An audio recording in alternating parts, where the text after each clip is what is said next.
A shovel strikes something solid in the dry earth. The year is 1922, and in the shadow of Egypt's Valley of the Kings, Howard Carter peers into a dark opening, his lamp illuminating a chamber filled with gold. This single moment did more than uncover a pharaoh's tomb. It shattered our timeline, proving that the past holds stories far stranger than any we dared to write.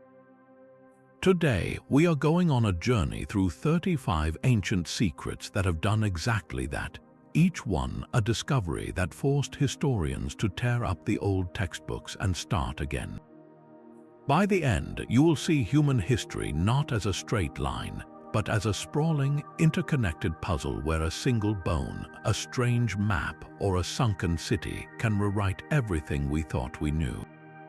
We will see a mechanical computer built centuries before its time and read a treasure map etched onto copper for a fortune that has never been found. So what forgotten truth about our own story are you most ready to question? That glimmer of gold in Tutankhamun's tomb was just the beginning. To find our first secret, we must leave the desert sands and plunge into the deep blue sea.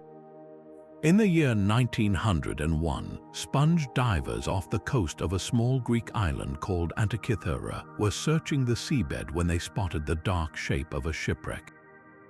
Among the shattered marble statues and corroded pottery, they recovered a lump of green, encrusted bronze about the size of a large book. It seemed unremarkable, just another piece of ancient junk, and for nearly 50 years it sat in a museum drawer in Athens, largely ignored. Then one curious researcher decided to take a closer look. As the thick layers of coral and sea deposit were carefully chipped away, something impossible began to emerge. Tucked inside were delicate, interlocking bronze gears, some with precise triangular teeth, arranged in a complex system of dials and rings. Inscriptions in ancient Greek covered its surfaces, mentioning the sun, the moon, and the planets. This was not a statue fragment, it was a machine. We now call it the Antikythera Mechanism, and it is the single most baffling object ever recovered from the ancient world. It is an analog computer built over 2,000 years ago that could calculate the movements of celestial bodies with stunning accuracy. By turning a hand crank on its side, an ancient user could dial forward or backward in time to see the positions of the 5 known planets, predict lunar and solar eclipses, and even track the cycle of the ancient Olympic Games. The engineering is breathtaking, using a differential gear, a technology previously believed to have been invented in the 16th century. It modeled the irregular orbit of the moon, accounting for its subtle speed changes in the sky. This one device, salvaged from a Roman-era shipwreck, rewrote the entire history of technology. For centuries, we believed complex, geared mechanisms like this simply did not exist until the clock towers of medieval Europe. The Antikythera Mechanism proves that the ancient Greeks, perhaps scholars in the circle of Archimedes or Hipparchus, had achieved a level of mechanical sophistication that would not be seen again for over a millennium. It forces us to ask a haunting question. If this one device survived by pure chance at the bottom of the sea, how many other marvels of ancient engineering were lost, their secrets dissolving into rust and dust? This was not magic, it was precise mathematical science cast in bronze and meant to be used. The Antikythera Mechanism shows us a forgotten pinnacle of ancient science, a machine whose purpose we can finally understand. But what happens when we find a book from the past whose very words remain a perfect, impenetrable secret? That brings us to our second ancient mystery, a volume so strange it has been called the most mysterious manuscript in the world. In the year 1912, a Polish book dealer named Wilfred Voynich purchased a collection of rare manuscripts from a Jesuit college in Italy. Among them was a peculiar codex, about 240 pages of delicate vellum, bound in soft leather. From the moment he opened it, he knew he had found something extraordinary. The entire book was written in an elegant, flowing script using an alphabet no scholar had ever seen. It was not a simple substitution cipher where one letter stands for another. This was a fully developed, unknown language with its own distinct grammatical structure and thousands of unique word forms. And the text was only half the puzzle. The pages were filled with breathtaking yet utterly bewildering illustrations. There were hundreds of paintings of plants that do not exist on Earth with bulbous roots and fantastical leaves. There were intricate astrological charts showing unfamiliar constellations and nude women bathing in strange, interconnected pools of green liquid. There were detailed biological diagrams of microscopic cellular structures drawn centuries before the invention of the microscope. For over a century, the Voynich Manuscript has been a siren song for the world's greatest codebreakers. Military cryptographers from both world wars, including teams from the United States National Security Agency, have taken up the challenge, applying every modern analytical technique. They have used statistical analysis, searched for patterns, and run complex algorithms, all to no avail. The manuscript's internal structure is consistent with a real language, yet it matches no known tongue on Earth, living or dead. This complete and total defiance of decipherment is what rewrites history. It forces us to consider possibilities that unsettle our neat timeline. Was this the work of a brilliant, isolated medieval scholar who invented an entire language and botanical system from pure imagination, perhaps as an elaborate intellectual game? Or does it point to a sliver of knowledge, a school of thought, or even a small culture that was completely erased from the record, leaving this single, beautiful artifact as its only trace? The very fact that it has resisted every serious attempt at solution for centuries suggests that our assumptions about medieval Europe's intellectual boundaries might be far too narrow. This book is a locked door in the hallway of history, and we have yet to find the key. It whispers that some chapters of our past may be written in a language we have simply forgotten how to read. The Voynich Manuscript is a book of secrets with no translation, a silent testament to a mind we cannot comprehend. But our third discovery offers a different kind of puzzle, one made of clay and metal that seems to hum with a spark of impossible knowledge. In the basement of the National Museum of Iraq in Baghdad sits a collection of rather ordinary-looking artifacts. They are simple clay jars, each about the size of a man's fist, dating from the Parthian or Sasanian periods, roughly 2,000 years ago. They were excavated in the 1930s near the ancient city of Ctesiphon. For years, they were catalogued as simple storage vessels for scrolls.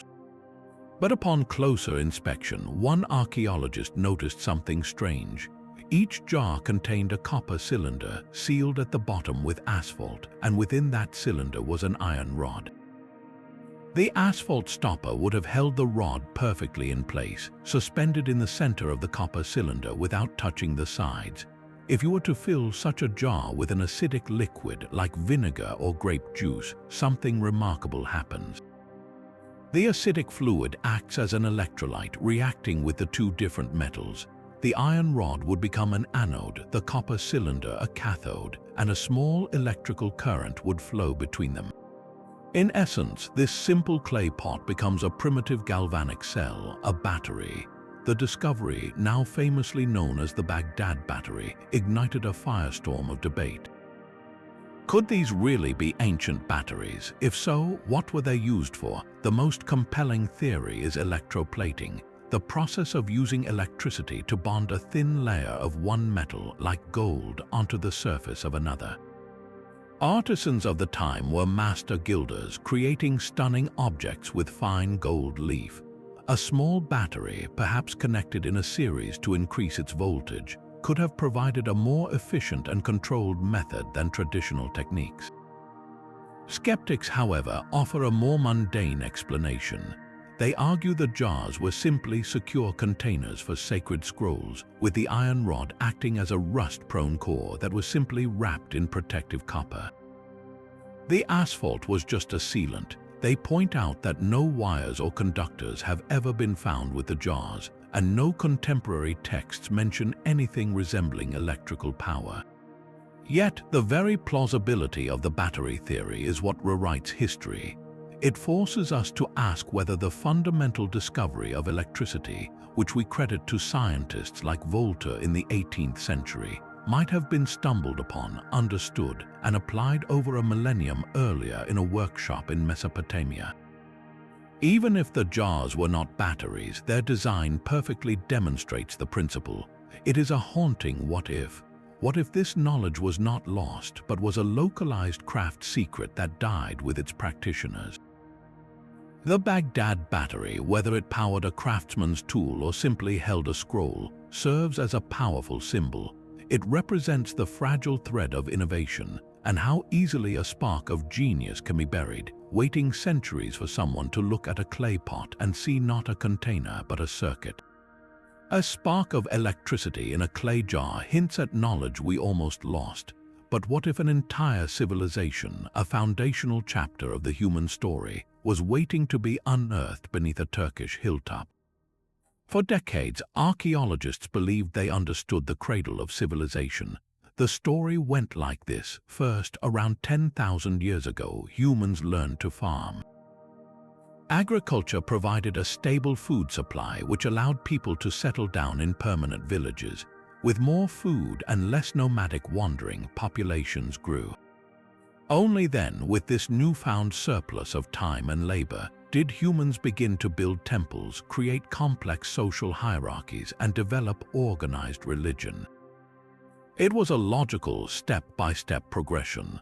Then, in the 1990s, a German archaeologist named Klaus Schmidt began excavating a site in southeastern Turkey known as Göbekli Tepe, which means Potbelly Hill. What he found did not just challenge this narrative, it shattered it completely. Carved directly into the limestone bedrock were not simple huts but enormous circular enclosures. Each ring was defined by massive T-shaped stone pillars, some standing over 18 feet tall and weighing more than 10 tons. These pillars were not crude blocks. They were masterfully shaped and decorated with exquisite, low-relief carvings of animals. Fearsome lions, prowling foxes, charging boars, slithering snakes, and elegant cranes were etched into the stone with an artistic skill that should not have existed at that time. The scale of the labor is almost incomprehensible. These multi-ton pillars were quarried from a nearby limestone plateau, shaped with stone tools, transported up the hill, and erected into precise positions, all by a people who, according to our old textbooks, were still simple hunter-gatherers.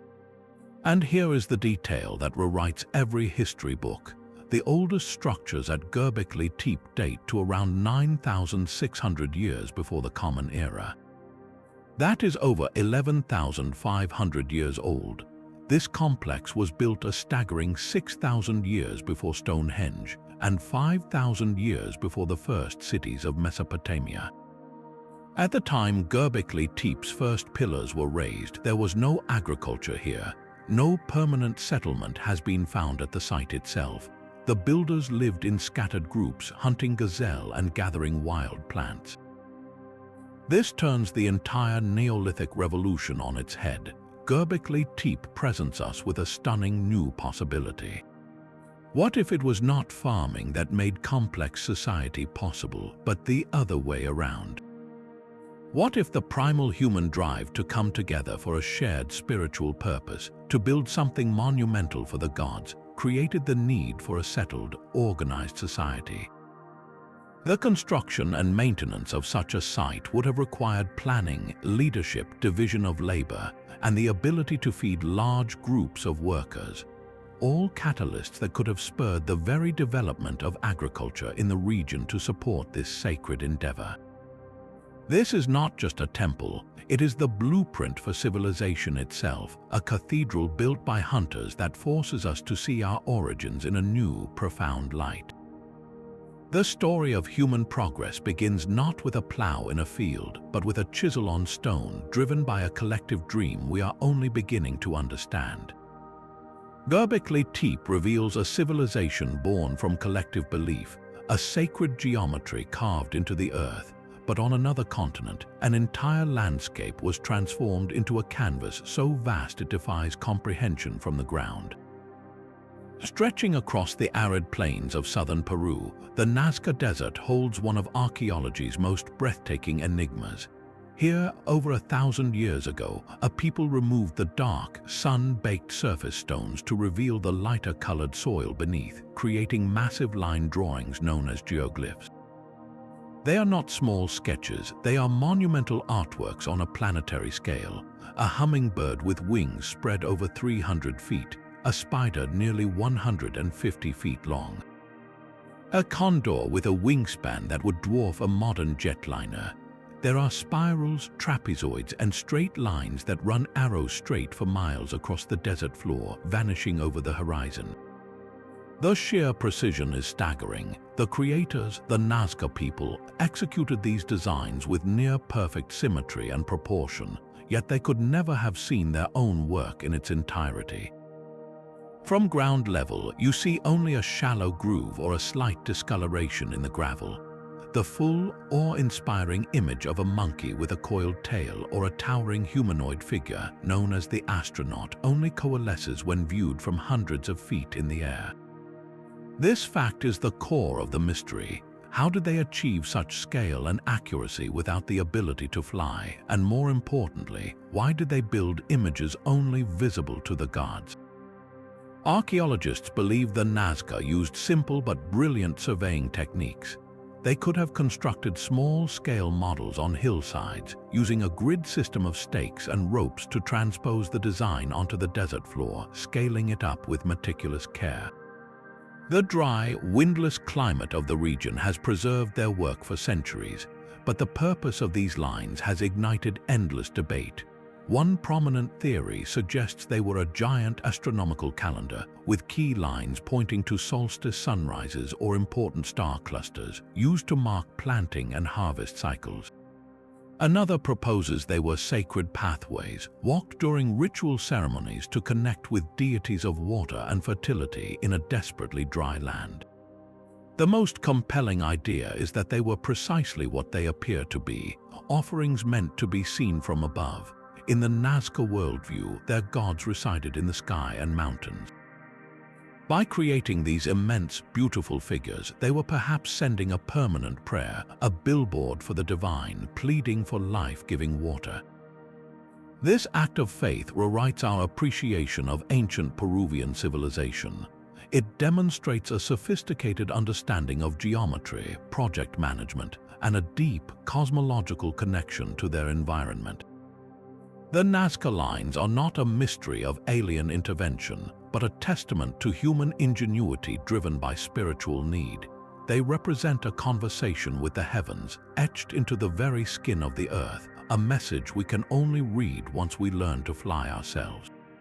The Nazca lines are a prayer etched into the desert floor, a message for the heavens. But sometimes the most profound messages are not written across landscapes, but hidden away in darkness, waiting for a stray goat to change history. In the stark, arid cliffs overlooking the Dead Sea, a young Bedouin shepherd named Muhammad Ed-Dihib was searching for a lost goat in the spring of 1947. He tossed a stone into a small cave opening, expecting to hear it clatter against rock. Instead, he heard the distinct sound of shattering pottery. Climbing inside, he found several tall, cylindrical jars. Within them were not treasures of gold, but scrolls of leather and papyrus, blackened with age. This accidental discovery would lead to the greatest textual treasure of the 20th century, the Dead Sea Scrolls. Over the next decade, archaeologists and Bedouin searchers would comb the surrounding caves near the ancient settlement of Qumran, ultimately recovering fragments from over 900 different manuscripts. The significance of these texts cannot be overstated. They are a library frozen in time, hidden away around the 1st century of the Common Era, possibly by a devout Jewish sect known as the Essenes who lived at Qumran. What makes them a history-rewriting secret is their age. Before their discovery, the oldest complete Hebrew manuscripts of the Bible, like the Aleppo Codex, dated to around the 10th century. The Dead Sea Scrolls pushed that timeline back by a full millennium. Here were actual copies of books like Isaiah, Deuteronomy, and Psalms, written in Hebrew and Aramaic that were over 2,000 years old. Holding them was like removing a 1,000-year-old filter from a lens, allowing scholars to see the biblical text with startling clarity. They revealed that the transmission of these sacred texts over centuries had been remarkably accurate, a finding that bolstered the reliability of the later manuscripts. But the scrolls did more than just confirm. They also revealed fascinating variations. Some scrolls presented slightly different versions of familiar stories or laws, showing that in the centuries before the texts were standardized, there was a vibrant diversity of thought and interpretation within Judaism. Alongside the biblical books were sectarian writings, community rules, commentaries, apocalyptic visions, and texts outlining a unique solar calendar. This collection provides an unparalleled, direct window into a period of immense religious and political turmoil, the very era that gave birth to both rabbinic Judaism and early Christianity. We hear the voices of a people yearning for purity, awaiting a final cosmic battle, and interpreting their scriptures in light of their own difficult times under Roman rule. The Dead Sea Scrolls dismantle any simplistic view of a monolithic Jewish tradition at the time of Jesus. Instead, they reveal a rich tapestry of belief, a marketplace of ideas where different groups like the Pharisees, Sadducees, and this isolated community at Qumran were all debating the path to righteousness. They show us that our modern religious traditions emerged not from a vacuum, but from a complex, contentious, and deeply human conversation, preserved in clay jars and saved by chance from the dry desert air. The Dead Sea Scrolls preserved a library of sacred voices in desert caves, but another stone pulled from the mud of a different river delta would give a voice back to an entire civilization that had fallen silent. In July of 1799, French soldiers under Napoleon Bonaparte were rebuilding a crumbling fort near the Egyptian town of Rosetta, a strategic point in the Nile Delta. As they dug into the ancient foundations, a lieutenant named Pierre-François Bouchard noticed a large, dark slab of granodiorite stone about the size of a tabletop built into an old wall. Its surface was covered in carved inscriptions, but it was the structure of those inscriptions that made his heart race. The stone bore the same official decree, issued by priests in the year 196 before the Common Era, carved in 3 distinct scripts. At the top were the elegant pictorial symbols of Egyptian hieroglyphs, the sacred script of the pharaohs. In the middle was a cursive script called Demotic, the everyday administrative writing of later Egypt. And at the bottom was ancient Greek, the language of the ruling Ptolemaic dynasty, which scholars could already read. In that moment, Bouchard and the scholars with Napoleon's expedition understood the staggering potential of what they had found. This was not just an artifact, it was a linguistic key. For over 1,000 years since the last temples of ancient Egypt closed, the meaning of hieroglyphs had been utterly lost. To the medieval and Renaissance world, they were mere mystical symbols, a secret code for alchemists, their true purpose forgotten. The Rosetta Stone offered a direct translation manual. The logic was beautifully simple. If you could read the Greek text, you could, in theory, match its meaning to the equivalent passages in the unknown scripts above. It was a task of monumental patience. The stone changed hands after the British defeated the French in Egypt, and it arrived at the British Museum in London. For 2 decades, scholars across Europe wrestled with the puzzle.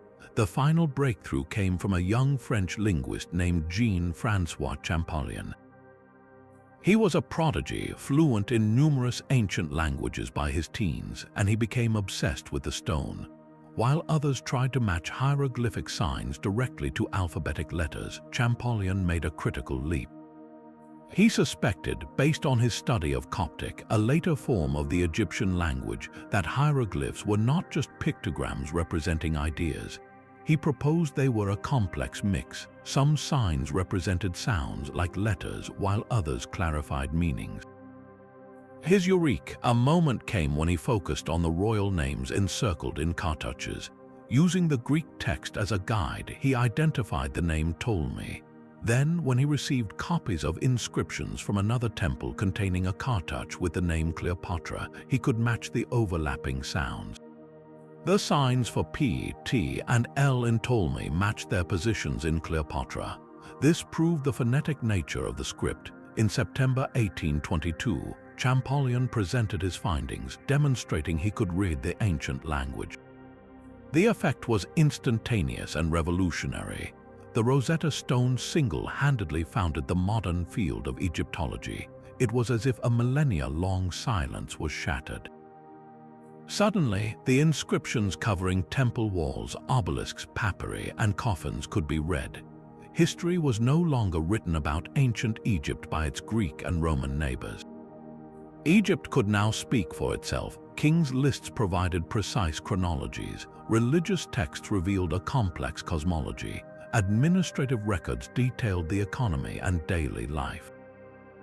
The entire narrative of the pharaohs, from the Old Kingdom pyramids to the empire of Rameses the Great, shifted from legend into documented history. This one slab of stone, repurposed as building rubble, became the most important linguistic discovery in history. It taught us that the key to understanding a lost world is often not a treasure of gold, but a mundane decree about taxes and priestly honors, written in stone for anyone patient enough to listen. The Rosetta Stone gave a voice back to Egypt, translating its monuments into history. Yet in another part of the world, an emperor sought not just to speak to the future, but to conquer eternity with an army of clay. In the spring of 1974, farmers digging a well near the city of Zion in China struck not water, but something infinitely stranger. Their shovels hit a hardened clay head, then a shoulder, then an entire figure buried in the earth. Archaeologists were called in, and what they began to uncover would stagger the world. They had stumbled upon the advance guard of the terracotta army, a silent legion of thousands of life-sized soldiers, charioteers, archers, and cavalrymen, along with hundreds of horses and chariots, all buried in vast underground pits for over 2,000 years. This was the necropolis of Qin Shi Huang, the first emperor of China, the ruthless unifier who conquered warring states and standardized everything from writing to the axle width of carts. His ambition in life was limitless, and in death it became monumental. The scale of the undertaking is almost beyond belief. Estimates suggest over 700,000 laborers worked for nearly 40 years to create this subterranean empire. The army was arranged in precise military formation in 3 main pits, covering an area larger than many small towns. Pit 1 alone, the infantry vanguard, contains over 6,000 figures standing in battle-ready rows. But the true wonder is in the details. This is not a mass-produced stamp of identical dolls. Each warrior is a unique individual. Their faces show distinct expressions, hairstyles, and ethnic features, likely modeled after real soldiers in the emperor's army. Their armor is rendered with meticulous care, from the rivets on a general's chest plate to the intricate lacing on an archer's tunic. Their hands are positioned to once hold real bronze weapons, spears, swords, crossbows, many of which were found still sharp and lethal. The horses are muscular and alert, their harnesses and bridles perfectly detailed. This army rewrote history by providing a time capsule of the Qin dynasty's terrifying military prowess. Before its discovery, we knew from texts that Qin Shi Huang had a powerful army, but here was its exact organization frozen in clay. We see the tactical divisions, the vanguard of archers and crossbowmen, the main force of armored infantry, the flanking cavalry units, and the command post with senior officers and a war chariot. We can study the technology, from the advanced bronze trigger mechanisms of the crossbows to the alloy composition of the swords, which were treated with a chromium oxide coating that prevented rust for millennia. But more than a military display, the terracotta army is a profound statement about one man's psychology. Qin Shi Huang was famously obsessed with immortality, sending expeditions to find mythical elixirs. Failing that, he built a microcosm of his imperial power to rule in the afterlife. The clay soldiers were more than mere guardians. They were an extension of his will, ensuring his dominance continued beyond death. This discovery forced historians to radically recalibrate their understanding of early imperial China. It demonstrated an administrative capability and a capacity for mass production and artistic naturalism that scholars had not fully appreciated. It made a legendary figure terrifyingly concrete. The emperor's actual tomb mound, which according to ancient texts contains a map of the heavens with rivers of mercury, remains unexcavated a short distance away, protected by this eternal earthen guard. To stand before them is to feel the weight of one man's ego, cast in clay and fired for eternity, a monument not just to power but to the human fear of being forgotten. The ambition of Qin Shi Huang sought to defy death itself with a silent, earthen legion. But centuries earlier and worlds away, another conflict had already been immortalized, not in clay but in verse. For millennia, the Trojan War existed in a shimmering realm between memory and myth. Homer's Iliad, with its vengeful gods, heroic duels, and the famed wooden horse, was considered a magnificent work of fiction, a foundational poem but not a record of real events. That changed because of one man, a German businessman turned amateur archaeologist named Heinrich Schliemann, who took Homer's words as literal truth and went searching for a ghost. Driven by a romantic obsession and a considerable personal fortune, Schliemann focused his efforts on a large, unassuming mound in western Turkey known as Hisarlik. Ancient geographers had suggested this could be the site of classical Troy, but it was Schliemann in the 1870s who attacked the hill with unprecedented zeal. His methods were, by modern standards, disastrous. He employed hundreds of workers to dig a massive trench straight through the center of the mound, bulldozing through centuries of history in his single-minded quest for Homer's city. In his haste, he destroyed invaluable archaeological context, unknowingly discarding artifacts from later periods to reach the Bronze Age layers he believed held King Priam's treasure. And then he claimed he found it. In May of 1873, Schliemann announced a spectacular discovery, a hoard of gold jewelry, diadems, and goblets he called Priam's treasure. He famously photographed his young wife, Sophia, wearing the glittering artifacts, a staged image that captivated the world and seemed to offer tangible proof that the Trojan War was real. The academic community was immediately and fiercely divided. Many denounced Schliemann as a reckless showman, a liar who had potentially salted the site with fines or at best misinterpreted everything he touched. Yet for all his flaws, his fundamental hunch was correct. The mound at Hisarlik was indeed an ancient city and a profoundly important one. Later, more systematic excavations revealed the staggering truth: Schliemann's crude trench had sliced through like a layer cake. Hisarlik was not one lost city, but 9 distinct cities, each built upon the rubble of the last, spanning nearly 4,000 years of continuous occupation. The burning question became, which layer, if any, was the Troy of Homer's epic? Scholars eventually zeroed in on a level designated Troy 7a. This city, dating from the late Bronze Age around the 12th century before the Common Era, shows unmistakable signs of a violent and sudden end. Its walls were scarred by attack. The streets and houses were filled not with orderly abandonment, but with a chaotic scatter of artifacts, as if life was interrupted in an instant. Most tellingly, there is clear evidence of a catastrophic fire. Layers of ash and burned debris paint a picture of a city sacked and put to the torch. This was not proof of a specific 10-year siege, of Achilles or Helen, but it was compelling evidence of a major armed conflict at the very time and in the very region where tradition placed the Trojan War. The discovery rewrote history by erasing the bright line we had drawn between myth and history. It demonstrated that the grand stories passed down for generations in epic poetry could indeed be rooted in a kernel of historical truth. A catastrophic war between powerful Bronze Age kingdoms, perhaps over the vital trade routes the city commanded.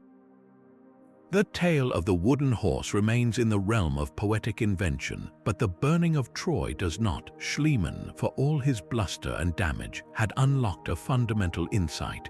Our oldest stories are often memories, distorted and magnified by time, but memories nonetheless. He proved that sometimes the most enduring legends are waiting just beneath the grass, where real people fought, died, and left their ashes for us to find. The burning ruins of Troy were a memory echoed in epic poetry, but in the heart of Mesopotamia, another king sought not to be remembered in song, but in the careful, permanent script of cuneiform. In the ancient, dust-blown city of Nineveh along the Tigris River, the Assyrian king Ashurbanipal did something unprecedented for a ruler famed for his brutal military conquest. He built a library. This was not a modest collection. Ashurbanipal, who reigned in the 7th century before the Common Era, was a scholar king, fluent in multiple languages and deeply curious about the world. He dispatched scribes and agents across his vast empire from Babylon to Egypt with a singular mission: to collect every piece of written knowledge they could find. They returned with tens of thousands of clay tablets, which were then meticulously copied by palace scribes and organized in a grand, purpose-built complex within his royal palace. This was the library of Ashurbanipal, and its discovery in the mid-19th century by archaeologist Austen Henry Layard would become one of history's greatest intellectual rescues. When Layard's workers first tunneled into the palace mounds, they found not gold or jewels, but room after room filled from floor to ceiling with these fragile tablets, many shattered but countless others perfectly preserved in the clay. The library's contents were a breathtaking cross-section of an entire civilization. There were detailed administrative records listing taxes and grain shipments, giving us an economic map of the empire. There were legal texts and treaties showing how law and diplomacy functioned. There were scientific works, astronomical observations tracking the movements of planets, and medical texts listing symptoms and treatments, some surprisingly advanced, calling for cleanliness and specific plant-based remedies. But the crown jewel of the collection, the find that truly rewrote our understanding of human literature, was a series of 12 tablets that contained the Epic of Gilgamesh. Before this discovery, the oldest great epic we knew was Homer's Iliad, dating to around the 8th century before the Common Era. The Gilgamesh tablets were centuries older, preserving a story first composed in the 3rd millennium. Suddenly, we had access to a narrative of profound depth from the dawn of recorded history. We met Gilgamesh, the arrogant king of Uruk, and his wild friend Enkidu. We followed their heroic quest to defeat the monster Humbaba, and we witnessed the gods' punishment, the death of Enkidu, which sent Gilgamesh on a desperate, heartbreaking journey to find the secret of eternal life. The story grappled with themes of friendship, loss, the fear of death, and the acceptance of human mortality, themes we once thought were the unique province of later Greek philosophy. Finding this epic in Ashurbanipal's library did more than push back the timeline of literature. It connected us directly to the emotional and philosophical world of the ancient Mesopotamians. They were not just conquerors keeping ledgers, they were storytellers asking the same fundamental questions we ask today. The library's preservation is a historical miracle. When a coalition of Babylonians and Medes sacked and burned Nineveh in 612 before the Common Era, the wooden shelves of the library collapsed, baking the clay tablets in the inferno. This terrible act of destruction ironically fired the tablets into ceramic, making them durable enough to survive buried for over 2,500 years. Ashurbanipal's ambition was to gather all knowledge, and in a way, he succeeded. His library became a time capsule, saving the voice of Mesopotamia from total silence. It allows that civilization to speak to us not through the biased accounts of its enemies, but through its own words, its own stories, and its own receipts, offering a complete, complex, and utterly human view of a world we had only glimpsed in fragments before. Ashurbanipal's library preserved the written soul of a civilization, but on the most remote inhabited island on Earth, a different people chose stone as their language, carving a mystery into the slopes of an extinct volcano. Over 800 massive stone figures, the Moai, stand with their backs to the Pacific Ocean on Easter Island, or Rapa Nui. Their hollow eyes gaze inland over a landscape now mostly bare grass and rock. For centuries, these giants represented the ultimate enigma of a lost people. How could a small, isolated society with no metal tools, no wheels, and no draft animals have quarried, carved, and moved statues weighing up to 80 tons across miles of rugged terrain? And what catastrophic event caused them to stop, leaving so many figures fallen and unfinished? The original European narrative was one of a mysterious, vanished race, perhaps even survivors of a sunken continent. But modern ecological archaeology has completely rewritten this tragic story, revealing a profound tale of human ingenuity, choice, and consequence. The truth begins at the volcanic quarry of Rano Raraku. Here, the Moai were not built but born from the living rock. Using only harder stone hand tools, master carvers would outline a statue on the quarry wall and then patiently chip away until it was attached only by a thin spine. Once freed, the Moai would be carefully lowered down the slope and stood upright in prepared pits to have their intricate details finished. The elongated ears, the strong brow, the delicate hands clasped over the abdomen. Then came the impossible journey. Oral tradition spoke of the statues walking across the island. For a long time, this was dismissed as pure myth. Then, experimental archaeologists tried a method that fit both the legend and the physical evidence. They used 3 strong ropes. One team on each side rocked the statue forward, while a third team at the back steadied it and prevented it from falling face first. In this way, a Moai could be walked in a controlled, swaying gait, moving perhaps a few hundred feet in a day. It was a communal, rhythmic act of faith and engineering, a breathtaking feat of coordinated human effort. So the how was solved through brilliant collective labor, but the why they stopped is the real history-changing secret. For decades, the dominant theory was that the Rapa Nui committed ecocide. The story went that they recklessly cut down the island's once dense palm forests to use as rollers and levers to move the Moai, leading to catastrophic soil erosion, the collapse of agriculture, and a descent into warfare, cannibalism, and societal ruin. This became a global parable about environmental destruction. However, newer, more nuanced science tells a different, more complex story. Pollen analysis from lakebed cores confirms the forests disappeared, but it also reveals the presence of the Polynesian rat, which arrived with the first settlers. These rats, with no natural predators, would have devoured the palm nuts, preventing the forests from regenerating. Deforestation was likely a 1-2 punch of human use and rat infestation. Furthermore, archaeological evidence suggests the islanders adapted ingeniously to the changing landscape, building extensive rock gardens to enrich the soil and growing crops in protected crevices. The societal collapse narrative is also being revised. While contact with Europeans brought devastating diseases and slave raids that decimated the population, the Rapa Nui people themselves did not simply vanish in a pre-contact apocalypse. The toppling of the Moai in the 17th century appears less an act of chaotic violence and more a deliberate, likely political, act of changing religious ideology, a shift from ancestor worship centered on the statues to the new Birdman cult. This new history is not a simpler one, but a more human one. It replaces a fable of a mysterious, foolish people with a real story of a resilient society that achieved monumental works, faced severe ecological challenges not entirely of their own making, adapted creatively, and was ultimately overwhelmed by forces from the outside world they could never have anticipated. The moai are not tombstones for a vanished race.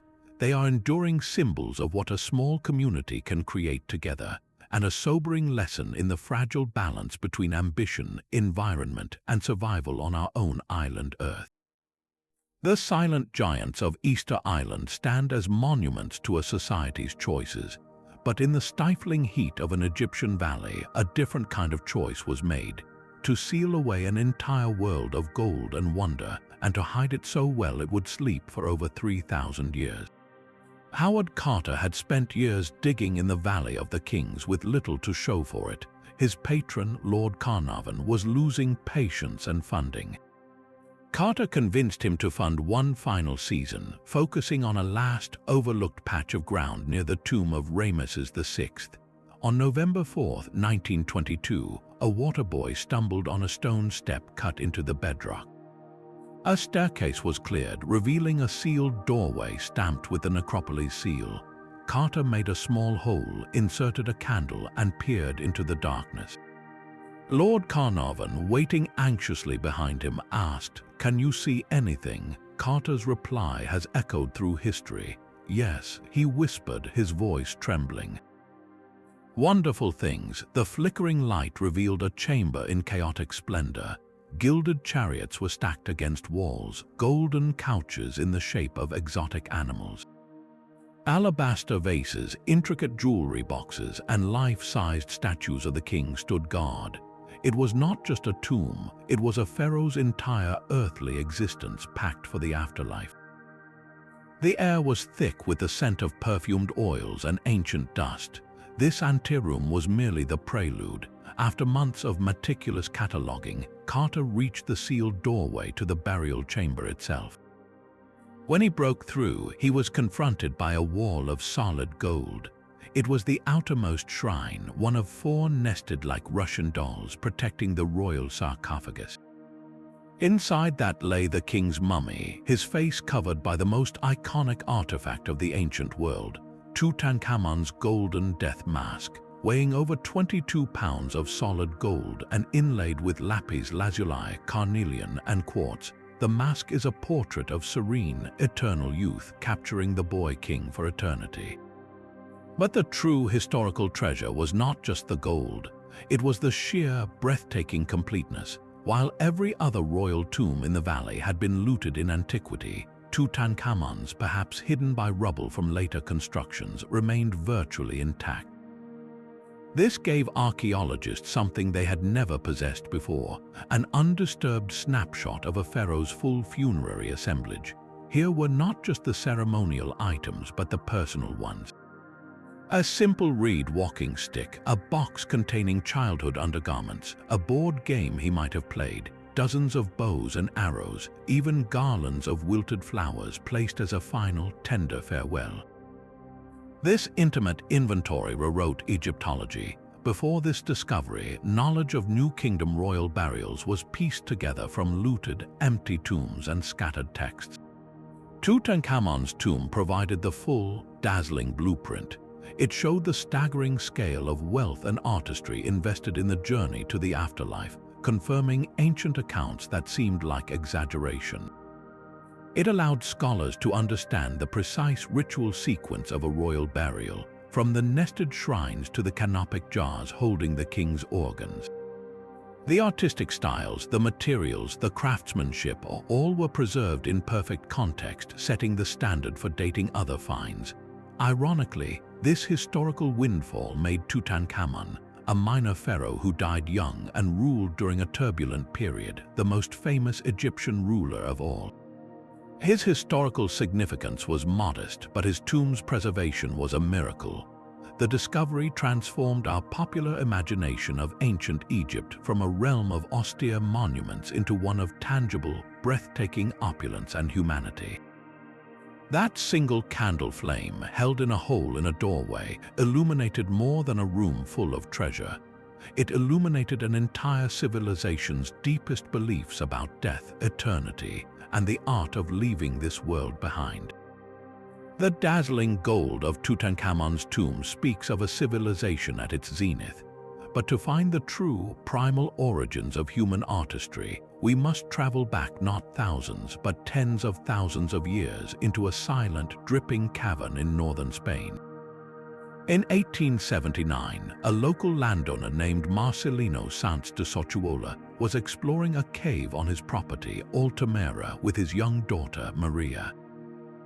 While he scanned the floor for fossils and tools, Maria, with a child's lower vantage point, looked up. "Papa," she exclaimed, "look, bulls on the ceiling, illuminated by their flickering lamp, were colossal, vibrant paintings of bison." These were not crude stick figures, they were masterworks. The animals were rendered in stunning, lifelike detail, using the natural contours of the rock to give them volume and movement. Rich reds, blacks, and ochres depicted shaggy fur, powerful shoulders, and alert, expressive eyes. Alongside the bison were galloping deer, wild boars, and mysterious series of handprints created by blowing pigment over a hand pressed against the wall. Sochuola, an amateur archaeologist, was electrified. He believed these paintings were the work of prehistoric people, contemporary with the Stone Age tools he had found in the cave floor. He published his findings expecting acclaim. Instead, he was met with a wall of scorn and ridicule from the scientific establishment of his day. Leading experts, most of whom had never visited the cave, dismissed the paintings as a modern fraud. Their reasoning was rooted in a profound bias about human evolution. The prevailing theory, influenced by Darwin's recent work, viewed prehistoric humans as primitive brutes concerned solely with survival. The idea that these early people, whom we now call Cro-Magnons, possessed the aesthetic sense, the technical skill, and the symbolic imagination to create such sophisticated art was simply unthinkable. One prominent French scholar sneered that the paintings were too fresh and too beautiful, the work of a modern artist hired by Sochuola himself. The rejection ruined Sochuola's reputation. He died in 1888, a broken man, his great discovery condemned as a hoax. The cave was sealed and forgotten for decades. The turning point came only years later, as similar cave art began to be discovered across France, most famously at Lascaux in 1940. The sheer volume of evidence became undeniable. With the development of more reliable dating methods, the paintings at Altamira were finally confirmed to be astoundingly ancient, created over 14,000 years ago during the Upper Paleolithic period. This acceptance triggered a revolution in anthropology. Altamira and the caves that followed forced a complete rewrite of our understanding of early human cognition. This was not doodling. This was a conscious, sophisticated artistic tradition. The artists had to prepare their pigments from minerals, mix them with animal fat or plant juices to make paint, design scaffolding to reach the high ceilings, and plan their compositions in near-total darkness, using stone lamps burning animal fat. The paintings were not random. They were often placed in deep, acoustically resonant chambers, suggesting ritual spaces. The handprints may have been signatures or acts of connection between the human and the spiritual world depicted on the walls. The art reveals a mind capable of abstraction, symbolism, and deep observation of the natural world. It proves that long before cities, writing, or agriculture, our ancestors were not just surviving. They were seeking meaning, they were telling stories, they were trying to understand their place in a dangerous and magnificent world by capturing its essence on a stone canvas. Altamira's ceiling is more than a gallery. It is the birth certificate of the human imagination, a declaration that beauty and spirit are as fundamental to our species as the tool in our hand. The primal art of Altamira was a testament to human expression long before recorded history. But as societies grew and ventured across oceans, they began to draw their world, and sometimes they drew lands they should not have known. In the year 1957, a rare book dealer in Europe acquired a curious medieval-style map. It was drawn on what appeared to be aged parchment, and it depicted the known world of the 14th century: Europe, Africa, Asia. Yet, in the distant northwest Atlantic, it showed something extraordinary. A large, jagged island was labeled in Latin, Vinlandia Insula, the island of Vinland. According to the sagas, Vinland was the name Norse explorers like Leif Erikson gave to parts of North America around the year 1000. If this map was genuine, it would be the first known cartographic depiction of the Americas, created over 50 years before Columbus' voyage. The map caused a sensation when it was unveiled to the public in 1965. Here, it seemed, was definitive proof in ink and vellum that medieval Europeans had knowledge of a transatlantic landmass, knowledge that could have theoretically been passed to Columbus. The academic world erupted in debate, and that debate has never truly settled because the Vinland map is perhaps the most controversial document in the history of cartography. The controversy hinges on a single, burning question. Is it a priceless medieval artifact or an ingenious modern forgery? To answer that, scientists have subjected the map to every form of analysis imaginable. The parchment itself is undeniably old, dating to around 1440, consistent with a blank page taken from a genuine 15th century book. The problem lies in the ink. Early examinations in the 1970s using electron microprobes detected a substance called anatase titanium dioxide in the map's yellowed ink lines. This is a synthetic compound, a modern pigment not commercially available until the 1920s. This finding strongly suggested a 20th century forger had drawn on genuinely old parchment. Case closed, it seemed, but science, like history, is rarely so simple. Later, more advanced tests using techniques like Raman spectroscopy presented a confounding twist. Some studies argued the anatase could have formed naturally from medieval iron gall ink over centuries, or that the earlier tests were contaminated. A comprehensive chemical analysis published in 2021 delivered another shock. It found that the ink, while complex, contained carbon levels consistent with a medieval iron gall ink recipe, and the titanium compound was present in a form that could indeed be from a medieval source. The researchers concluded the map is likely authentic, yet many historians remain deeply skeptical, pointing not to chemistry but to content. They argue the map's rendering of Greenland is too accurate for the period, and the Latin text contains phrasing that feels anachronistic. The map is a perfect Rorschach test. If you believe the Norse reached America, the map is a thrilling corroboration.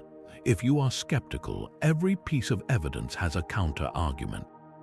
This very ambiguity is what rewrites history, not by providing an answer, but by forcing a profound shift in how we validate the past.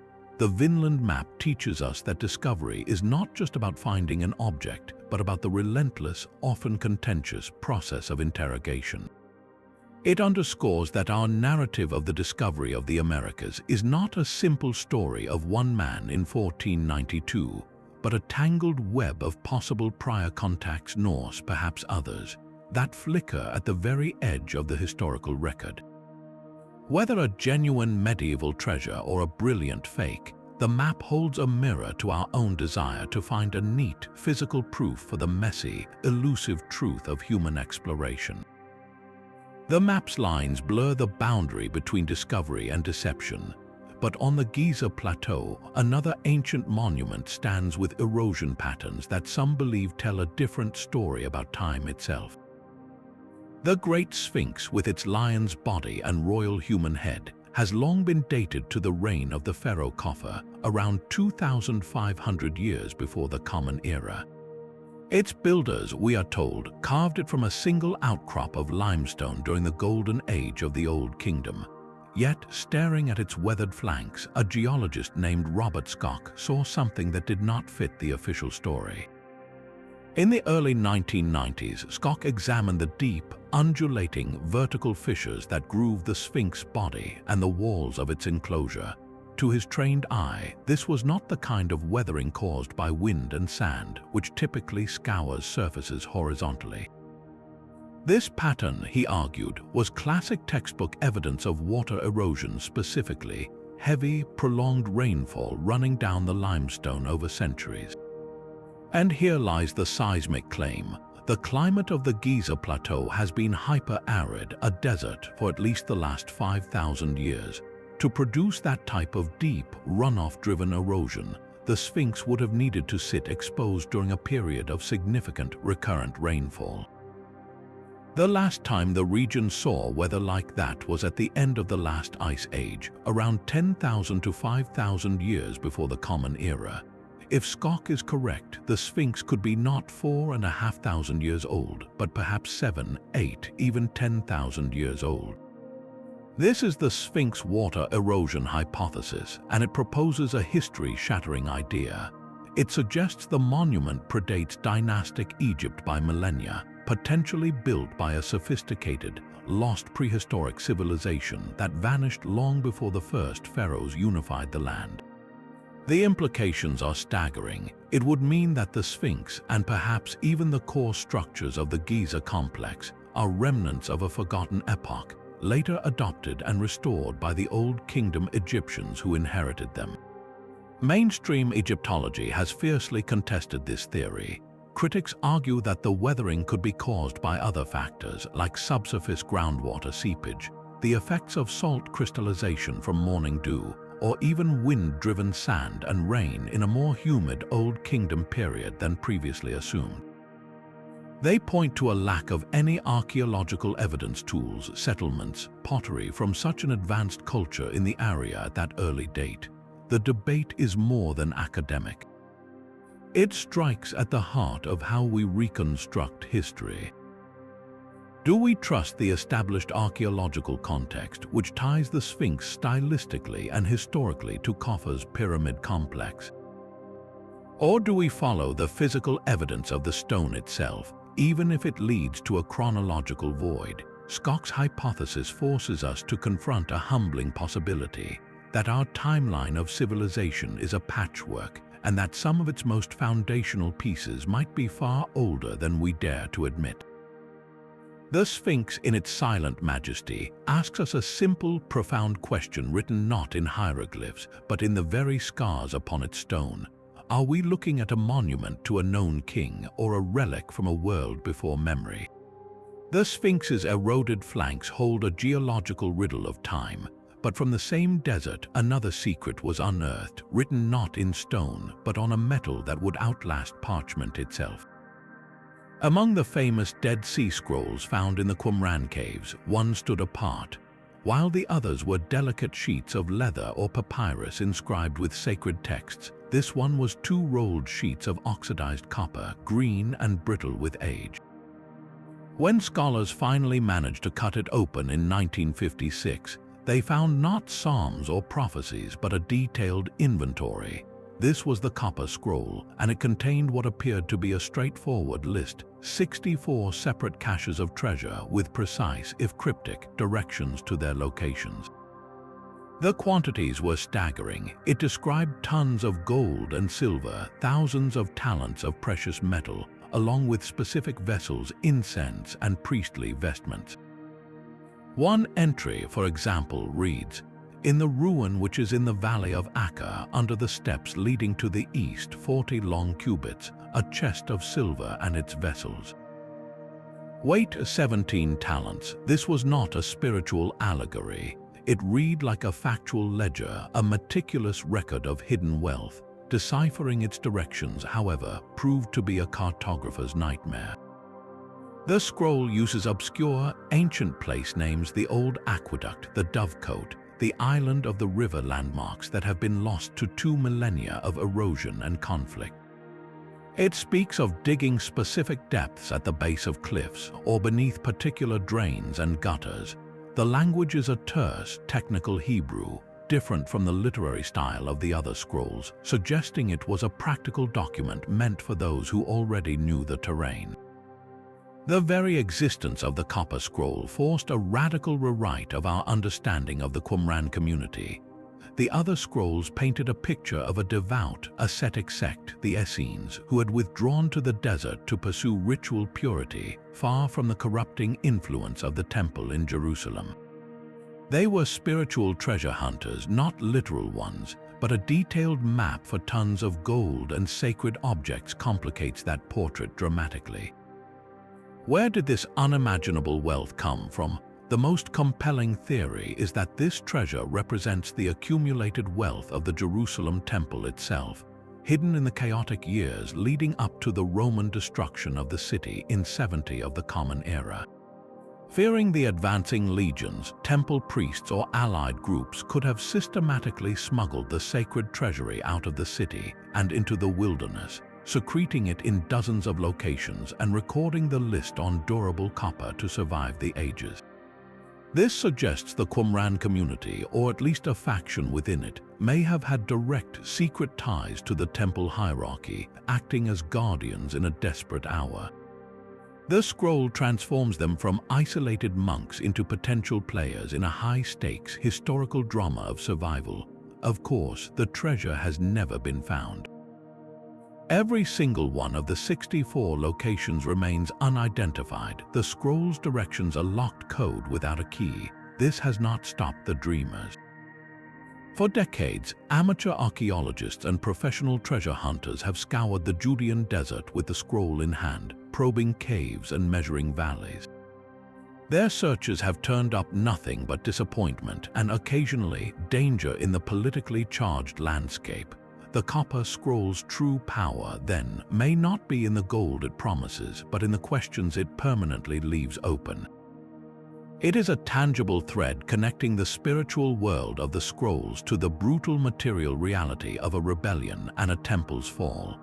It whispers that history's greatest treasures are sometimes not the artifacts we recover, but the lost stories of desperation and faith that we can only piece together from a few lines etched in metal, waiting in the dry earth.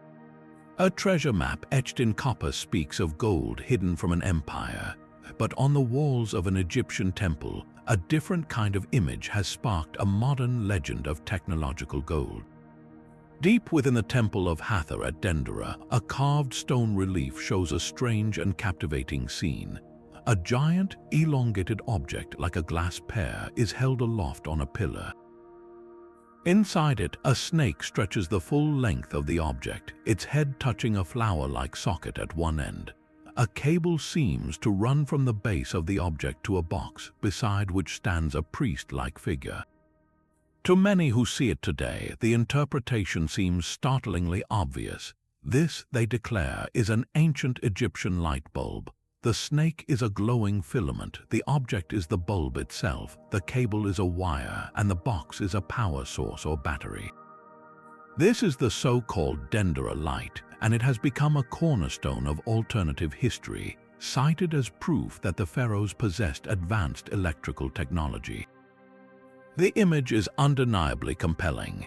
Its clean lines and contained form do not look like typical mythological chaos, they look engineered. Proponents point to the absence of soot in certain temple corridors, asking how the artists could have painted such detailed ceilings in total darkness, and suggest this device provides the answer.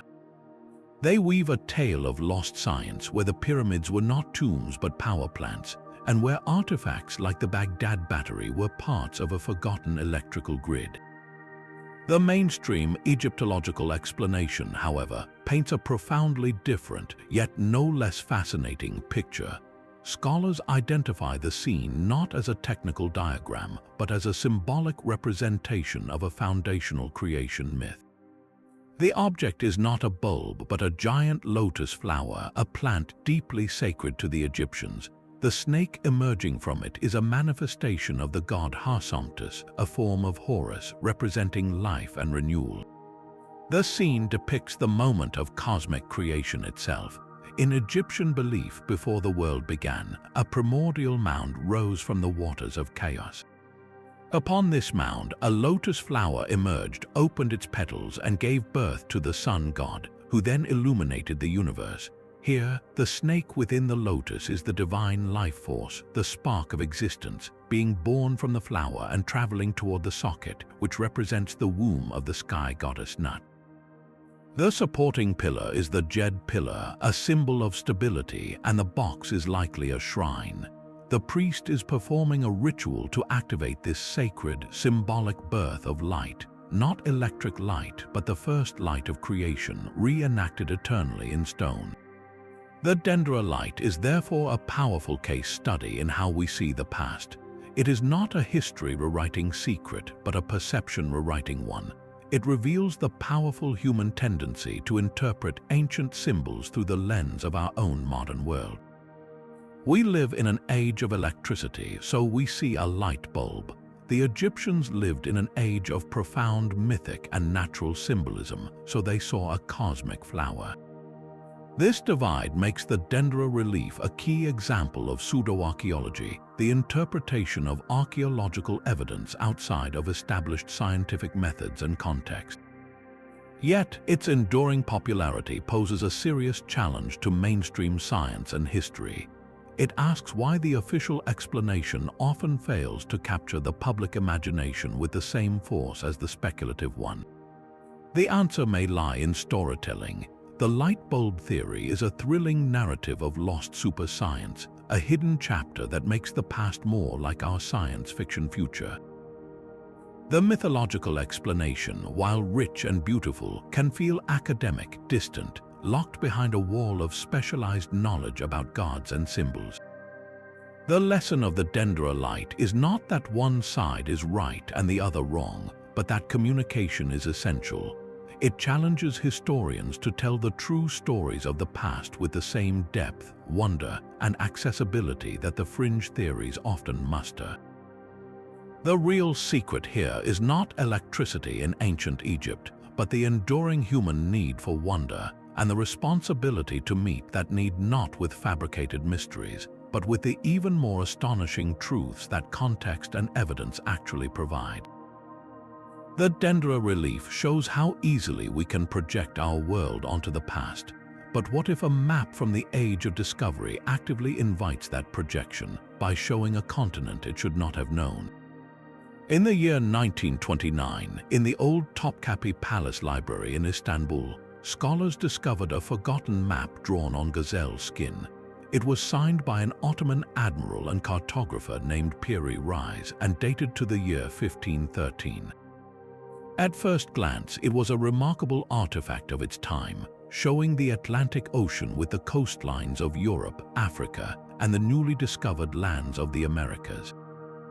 But a closer look at the southern edge of the map sent shockwaves through the world of alternative history.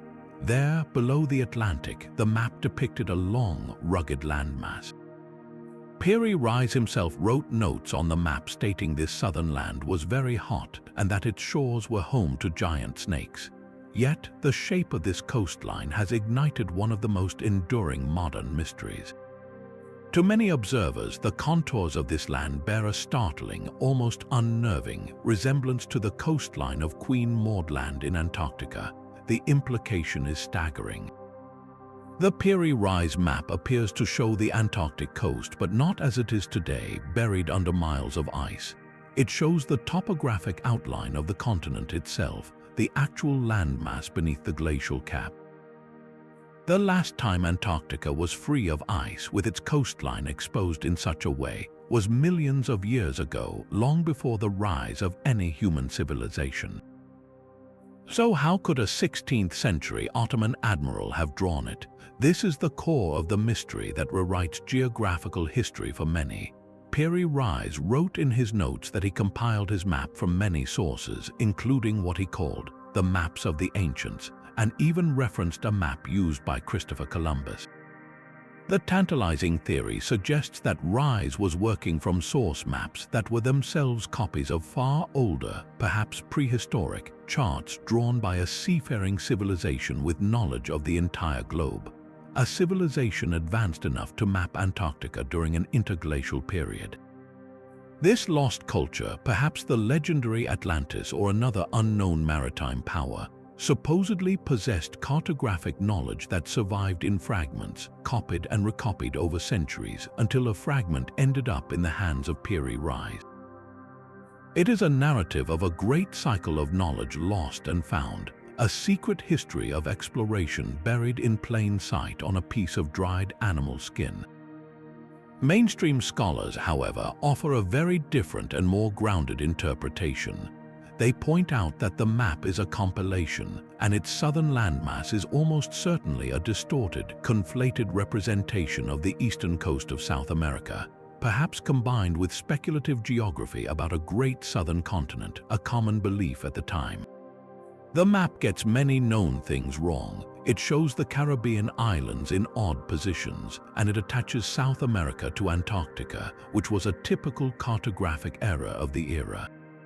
The apparent accuracy of the Antarctic coastline, they argue, is a coincidence magnified by selective interpretation. When you overlay the Piri Reis map on a modern globe, the fit is not perfect. It requires stretching and rotating the image to make it align, a process that can create illusory matches. Furthermore, the giant snakes Piri Reis mentions are a classic trope for the unknown, not a report of actual fauna. The scholarly view sees the map not as a precise snapshot of an ice-free Antarctica, but as a brilliant yet flawed product of its time, a patchwork of new reports, old legends, and educated guesses. Yet, the map's enduring power lies precisely in this clash of interpretations. It fuels speculation because it touches a deep human curiosity about lost worlds and forgotten epochs. It asks us to consider the fragility of knowledge. Could an entire era of global exploration have been wiped from the record, leaving only a cryptic trace on a single surviving map? Or does the map simply reveal the incredible, creative, and often erroneous process by which our ancestors pieced together their world, one voyage at a time? The Piri Reis map does not give us answers. Instead, it hands us a choice: to see a miraculous relic of a lost science, or to see a human, imperfect, and therefore even more fascinating, attempt to capture the unknown. In that choice, we learn less about the coast of Antarctica and more about our own desire to find secrets hidden in the lines of history. That choice between miraculous relic and human error defines how we read the past. But sometimes, a single object seems to defy any choice at all, presenting a paradox wrapped in stone. In the summer of 1936, a couple hiking along the banks of Red Creek near London, Texas, noticed a curious piece of rock protruding from the creek bed. They pried it loose and took it home, eventually cracking it open. Inside the hardened rock, they found a hammer. Not a primitive stone tool, but a recognizable iron hammer with a partially colified wooden handle, completely encased in a solid limestone concretion. The hammer itself looked modern, with a well-formed head and a handle that seemed to be turning to coal. The story took a truly history-shattering turn when the surrounding rock was analyzed. Certain creationist researchers claimed the concretion was from the Cretaceous period, dating it to roughly 100 million years old. If true, this would be impossible. It would mean that a clearly human-made iron tool existed in an era when, according to all mainstream science, the only land animals were dinosaurs. The London hammer, as it became known, was heralded as definitive proof that the standard geological timeline was wrong, and that humans walked the Earth alongside Tyrannosaurus rex. The artifact quickly became an icon of the creationist movement, a physical challenge to evolution displayed in museums as evidence of a young Earth. The hammerhead itself was even tested, with some analyses suggesting its iron was unusually pure, forged without the bubbles and slag common in ancient smelting, further fueling the mystery. The narrative was powerful and simple. Here was a man-made object sealed inside ancient rock, proving our textbooks were a lie. But geology, like any good detective, asks for the full context of the crime scene. The mainstream scientific explanation does not dispute the hammer is real or that it was found inside the rock. It disputes the age of the rock itself. The key lies in understanding the specific type of stone that encased the tool. It is not a sedimentary layer from the Cretaceous seafloor, it is a concretion. Concretions form when mineral cement precipitates and hardens around a nucleus, often an organic object like a shell, a bone, or in this case a hammer. They can form relatively quickly, especially in mineral-rich water. The conditions along Red Creek are perfect for this process. the water is saturated with dissolved minerals like calcite. A lost hammer from the 19th century, perhaps dropped by a miner or a settler, could have lain in the creek bed. Over decades, minerals in the water would have steadily deposited around it, building up layer after layer until it was fully encased, much like a pearl forms around a grain of sand. The wooden handle, submerged in water and deprived of oxygen, began the slow process of coalification, but this too can occur on a scale of centuries, not millennia. The apparent purity of the iron is also demystified. 19th century metallurgy, particularly in rural areas, could produce high-quality, slag-free iron in small forges. The hammer is not an anomaly of ancient technology. It is a perfectly ordinary artifact of the 1800s. So, the London hammer does rewrite history, but not in the way its most ardent proponents claim. It rewrites our understanding of how evidence is interpreted. It is a masterclass in the principle that context is everything in archaeology and geology. An object is meaningless without understanding the matrix that holds it. The hammer is not proof of humans in the Cretaceous. It is proof of how quickly nature can fossilize the recent past and how easily we can be misled when we remove an item from its environmental story. The real secret here is not a lost era of tool using dinosaurs, but the enduring human tendency to see what we want to see in the stone, to let a compelling narrative override the slower, more meticulous language of the earth itself. A hammer trapped in modern stone shows how easily we can misread context, but in the dry Egyptian air, a different wooden object rests in a museum case, its purpose cleared of all mineral disguise, yet somehow more cryptic. This is the Saqqara bird, discovered in 1898 during an excavation of the Pardimen tomb in Saqqara. It is a small, elegant artifact carved from sycamore wood, dating to approximately 200 years before the Common Era. At first glance, it is a stylized bird. It has a graceful head with a typical avian beak and what appears to be two eyes, but look closer and the familiar begins to twist into the uncanny. The wings are not feathered or textured. They are perfectly smooth, angled, and remarkably straight-edged, tapering back from the body in a sharp, clean line. The tail is the most striking feature. It is not fanned or forked like a bird's tail. It is a vertical, rectangular fin, standing straight up like the rudder on an airplane. This single detail transforms the entire object. In the 1970s, a medical doctor and model plane enthusiast named Kolul Messiha was examining artifacts in the Cairo Museum when he saw the Saqqara bird. To his trained eye, this was not a bird at all. The vertical tail fin, he argued, is completely non-functional for a bird in flight. Birds have horizontal tails for stability. But a vertical tail is essential for an aircraft, providing lateral stability, preventing it from rolling side to side. The smooth, flat wings, he noted, have a distinct airfoil shape, thicker at the leading edge and thinner at the trailing edge, a design that generates lift. Messiha became convinced he was looking at a scale model of a monoplane glider. He and others built balsa wood replicas of the artifact, adding only a small horizontal stabilizer to the tail that they believed might have broken off. When launched, these models reportedly flew with smooth, stable glides. This interpretation ignited a thrilling possibility. Could the ancient Egyptians have understood the basic principles of aerodynamics? Proponents suggest it might represent a ceremonial model of a working glider used for rituals, or even evidence of lost knowledge passed down from a more advanced, unknown predecessor culture. The theory transforms the artifact from a toy into a blueprint, a whisper of aviation knowledge millennia before the Wright brothers. The mainstream archaeological view, however, remains firmly grounded. Egyptologists point out that the artifact was found among a cache of other wooden bird figurines, clearly meant as votive offerings or children's toys. The vertical tail, they argue, is simply a stylized representation of a bird's tail feathers seen from the side, a common artistic convention. The lack of any other evidence is the most damning counter-argument.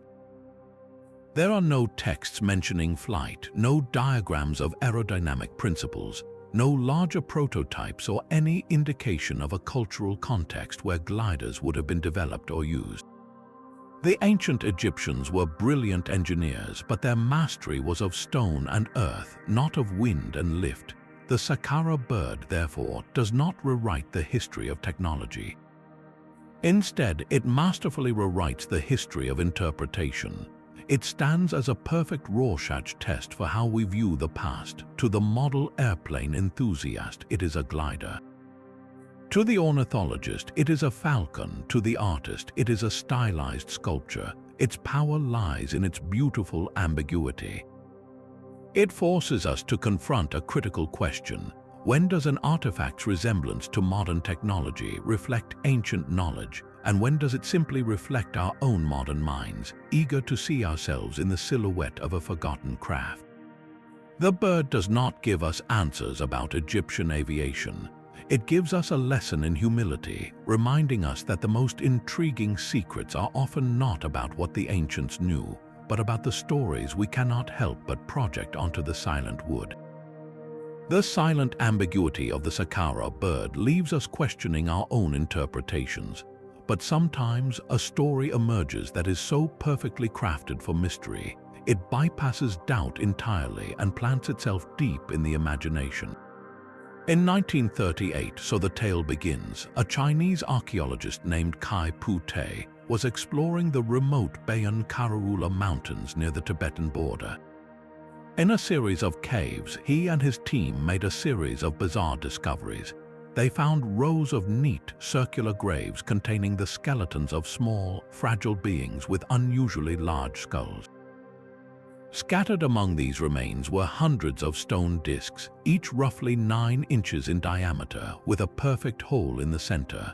They looked like primitive stone records or perhaps ritual objects. But the truly extraordinary claim came later. Each disc, it was said, was inscribed with a continuous, microscopic spiral of tiny, unknown hieroglyphs. When these glyphs were supposedly deciphered decades later by a professor Nui, they revealed an astonishing narrative. The text told of a spacecraft from a distant star that crash-landed in the mountains 12,000 years ago. The survivors, called the Dropa, could not repair their ship and were stranded on Earth. They were the beings buried in the caves, and the discs were their recorded plea for help, or perhaps their history. This, of course, is the legend of the Dropa stones, a story that has become a foundational pillar for ancient astronaut theorists and a staple of sensational alternative history. It offers everything a modern mystery craves: an isolated setting, strange skeletons, unreadable text, and a clear, dramatic story of extraterrestrial contact. The impact on popular culture was immense. Throughout the 1960s and 70s, the tale was repeated in books, magazines, and documentaries as compelling evidence that our planet was visited in prehistory. It fed directly into the growing ancient astronaut hypothesis, suggesting that many human advancements were gifts from the stars, and that our myths of gods descending from the heavens were literal memories of these events. The Dropa story provided a tangible archaeological artifact to point to, a so-called smoking gun in stone. The problem and the true historical lesson lies in the complete absence of evidence. No credible archaeological journal ever published Kai Pu-te's findings. No museum in China or elsewhere has ever displayed a Dropa stone or one of the anomalous skeletons. The professor, Nui, appears in no academic records outside of the stories about the discs. The few blurry photographs that circulated were likely of common-buy discs, ancient Chinese jade artifacts with center holes used in burial rites which bear no inscriptions. The entire narrative, most scholars now agree, appears to be an elaborate hoax, likely cobbled together from various sources in the mid-20th century and spread through the pulp magazines of the era. Yet its persistence is more revealing than any stone disc could be. The Dropa stones exemplify the powerful allure of the sensational historical secret. They show how a compelling narrative, even one built on sand, can satisfy a deep human desire for wonder, for a past that is more dramatic and cosmic than the slow, complex grind of actual archaeology. We want history to have clear villains and heroes, definitive answers and cataclysmic events. The messy reality of pottery shards, carbon dating, and debated translations can feel mundane by comparison. A story about stranded aliens provides a clean, exciting explanation for the unknown. This allure is what rewrites history, not in the academic sense, but in the public consciousness. It creates a parallel timeline of the past, one where every unexplained artifact becomes potential proof of extraterrestrial intervention. The Dropa tale, debunked as it may be, forces mainstream historians to confront a critical challenge. It is not enough to simply declare a story false. One must ask why the false story is so much more attractive than the truth. The answer often lies in storytelling itself. The real work of archaeology is slow, careful, and full of uncertainty. A hoax like the Dropa stones offers a complete, thrilling package. Its enduring power is a secret not about ancient astronauts but about us and our timeless hunger for a universe that is stranger and more wondrous than it already is. A hoax like the Dropa stones feeds on our desire for cosmic wonder, but the next secret reveals how easily the mundane can be mistaken for the miraculous when context is stripped away. In 1961, 3 rockhounds were searching for geodes near Olancha, California, in the Coso Mountains. Using a diamond saw, they cut open what they thought was a particularly promising nodule. Inside, instead of sparkling crystals, they found a mechanical object. It appeared to be a ceramic cylinder with a metal core and a rusted hexagonal collar, all perfectly encased within the solid, ancient rock. They called it the Coso artifact, and it quickly became one of the most famous out-of-place artifacts in the world. An out-of-place artifact, or OOP art, is an object of historical, archaeological, or paleontological interest found in a context that seems impossible. The narrative built around the Coso find was electrifying. The rock, it was claimed, was a genuine geode. Geodes form over immense periods as mineral layers deposit in cavities within stone. For an object to be inside one, it would have to be as old as the geode itself. Initial, informal examinations suggested the nodule showed signs of being 500,000 years old. The implications were staggering. Here was a complex mechanical device resembling a spark plug or some kind of electrical component, sealed inside 500,000-year-old stone. This would mean that an advanced technological civilization existed in North America long before modern humans even evolved. The story spread like wildfire through alternative history circles, presented as irrefutable proof that our timeline was deeply wrong. The artifact was a perfect mystery, a tiny machine that seemed to laugh at conventional history. But mysteries demand investigation, and the truth behind the Coso artifact is a masterclass in the scientific method. As interest grew, more rigorous experts took a closer look. The first clue was the object itself. Specialists in early 20th century technology immediately recognized its design. The ceramic insulator, the threaded metal sleeve, the hexagonal nut for a wrench, it was not some alien device. It was a perfectly ordinary 1920s-era Champion spark plug of the type used in Model T Ford engines. The second and definitive clue came from the rock. It was not a true geode which forms in sedimentary rock like limestone. The matrix was a hard, concretionary mixture of clay, pebbles, and a fossil shell, all cemented together by an iron mineral called goethite. This kind of concretion can form remarkably quickly around a modern object, especially in wet, mineral-rich conditions. Think of a rusty nail left in a muddy stream. Within a few decades, it can become a lump of ironstone. The spark plug, likely lost or discarded by a miner or prospector in the early 1900s, had lain in the damp soil. Dissolved minerals precipitated around it, building up a hard rind that, to the untrained eye, looked like ancient stone. In a matter of decades, nature had performed a perfect magic trick, creating the illusion of immense antiquity. The Khoso artifact does not rewrite ancient history. Instead, it powerfully rewrites our understanding of how history is validated. It stands as a quintessential case study in the importance of context and verification. The initial story was compelling because it presented two simple, dramatic facts: a man-made object found inside a rock. It skipped the essential, meticulous middle step, identifying the rock and the object with precision. This story reveals the critical difference between anomaly hunting and archaeology.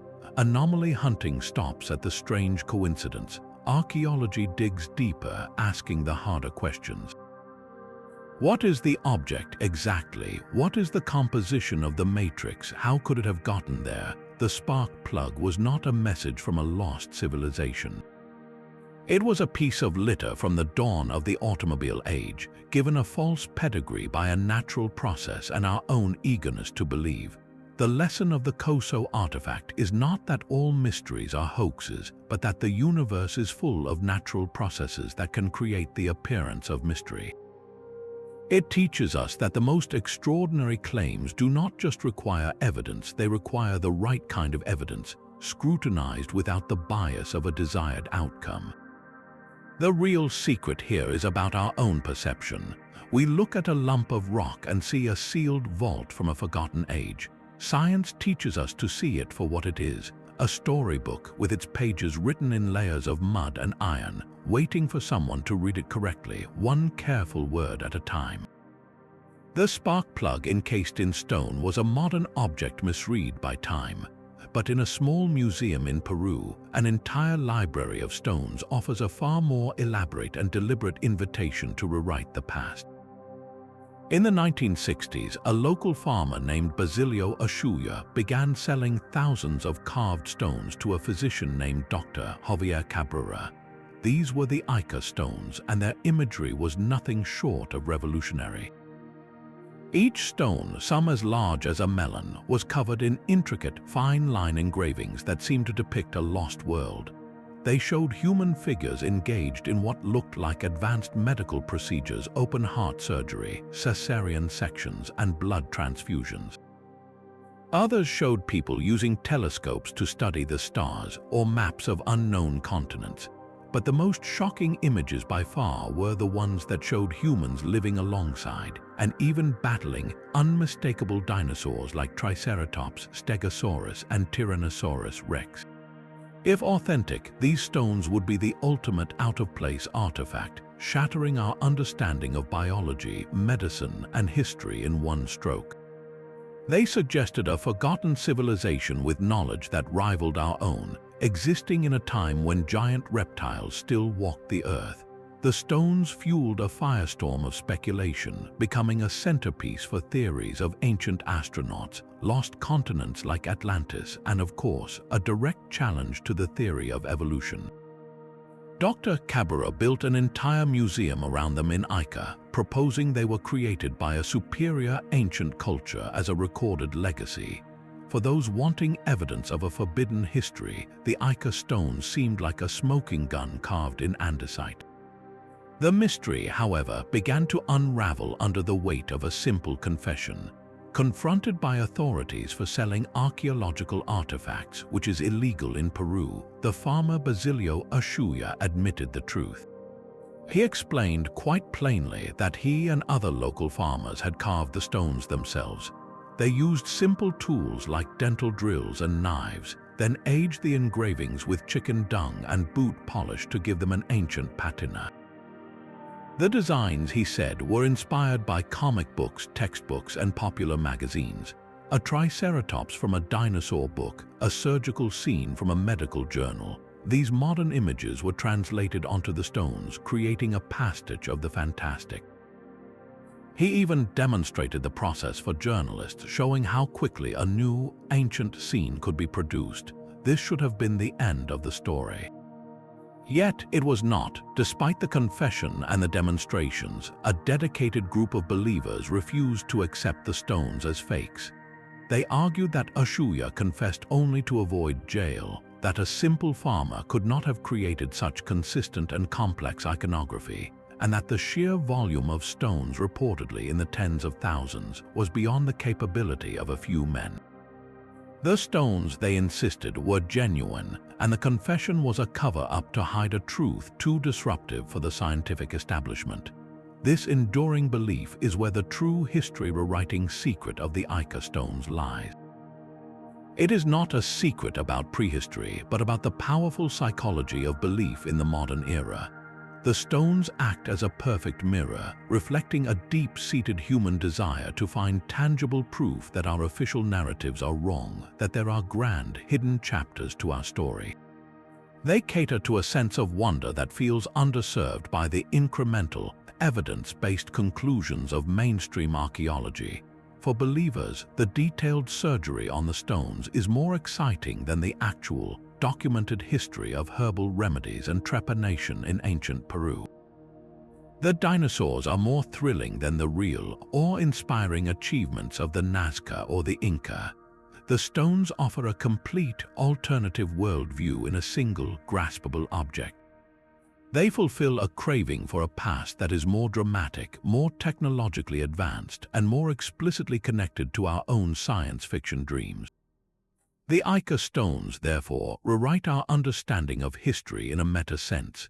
They teach us that sometimes the most compelling artifacts are not windows into the ancient world, but windows into our own minds. They show how easily confirmation bias can take hold, where any evidence supporting a beloved theory is accepted, and any contradictory evidence, like a straightforward confession, is rationalized away as part of a larger conspiracy. The stones are a monument not to a lost civilization, but to the enduring appeal of a forbidden history, and the lengths to which we will go to believe in a world where humans once rode on the backs of dinosaurs. For centuries, the story of our deepest past was told by stones and bones. Archaeologists pieced together human migration from the tools left behind, the charcoal of ancient fires, and the shapes of skulls. It was a narrative built on fragments, open to interpretation and fierce debate. Then, in the last few decades, a new kind of evidence emerged, one written not in stone but in the very blueprint of life itself. The advent of advanced genetic analysis has allowed us to extract and read ancient DNA from skeletons tens of thousands of years old. This invisible record, locked inside the teeth and bones of our ancestors, has forced a complete and dramatic rewrite of the human journey. It is perhaps the most profound secret of all, because it is written inside every single one of us. The first major revelation came from a cold cave in the Altai Mountains of Siberia. There, scientists sequenced DNA from a tiny finger bone fragment. They expected it to belong to a Neanderthal, our long-extinct cousin species, but the genetic code was different. It revealed an entirely new, previously unknown branch of the human family tree, the Denisovans. We had no fossils besides that finger bone and a few teeth, no tools we could definitively assign to them, no art. Yet their DNA told a sprawling story.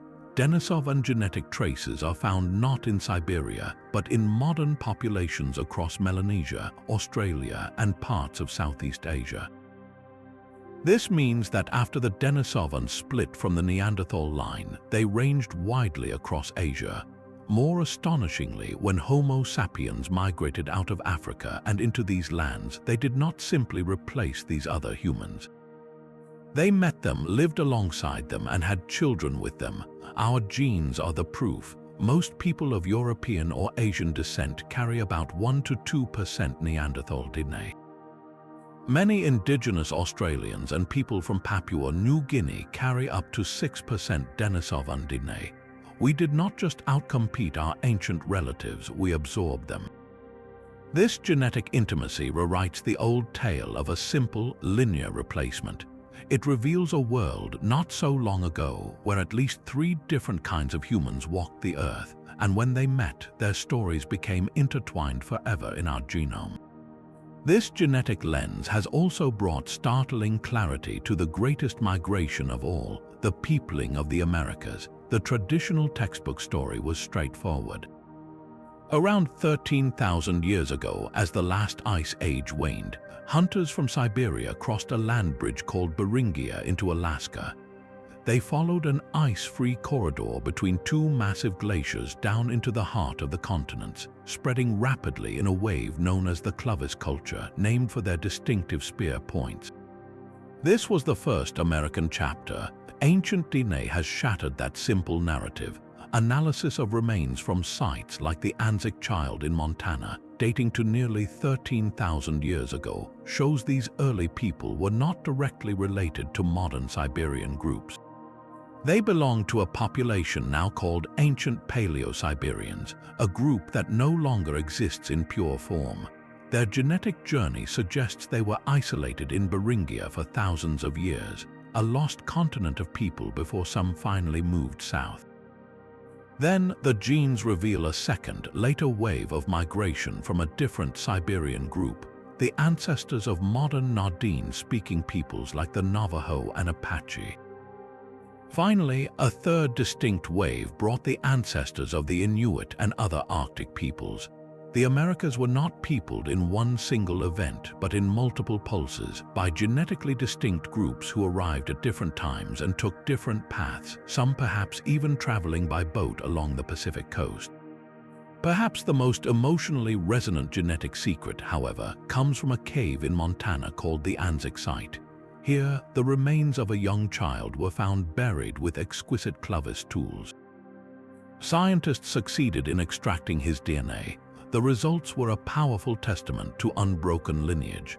The Anzac boy showed no genetic connection to populations in Siberia or Asia today.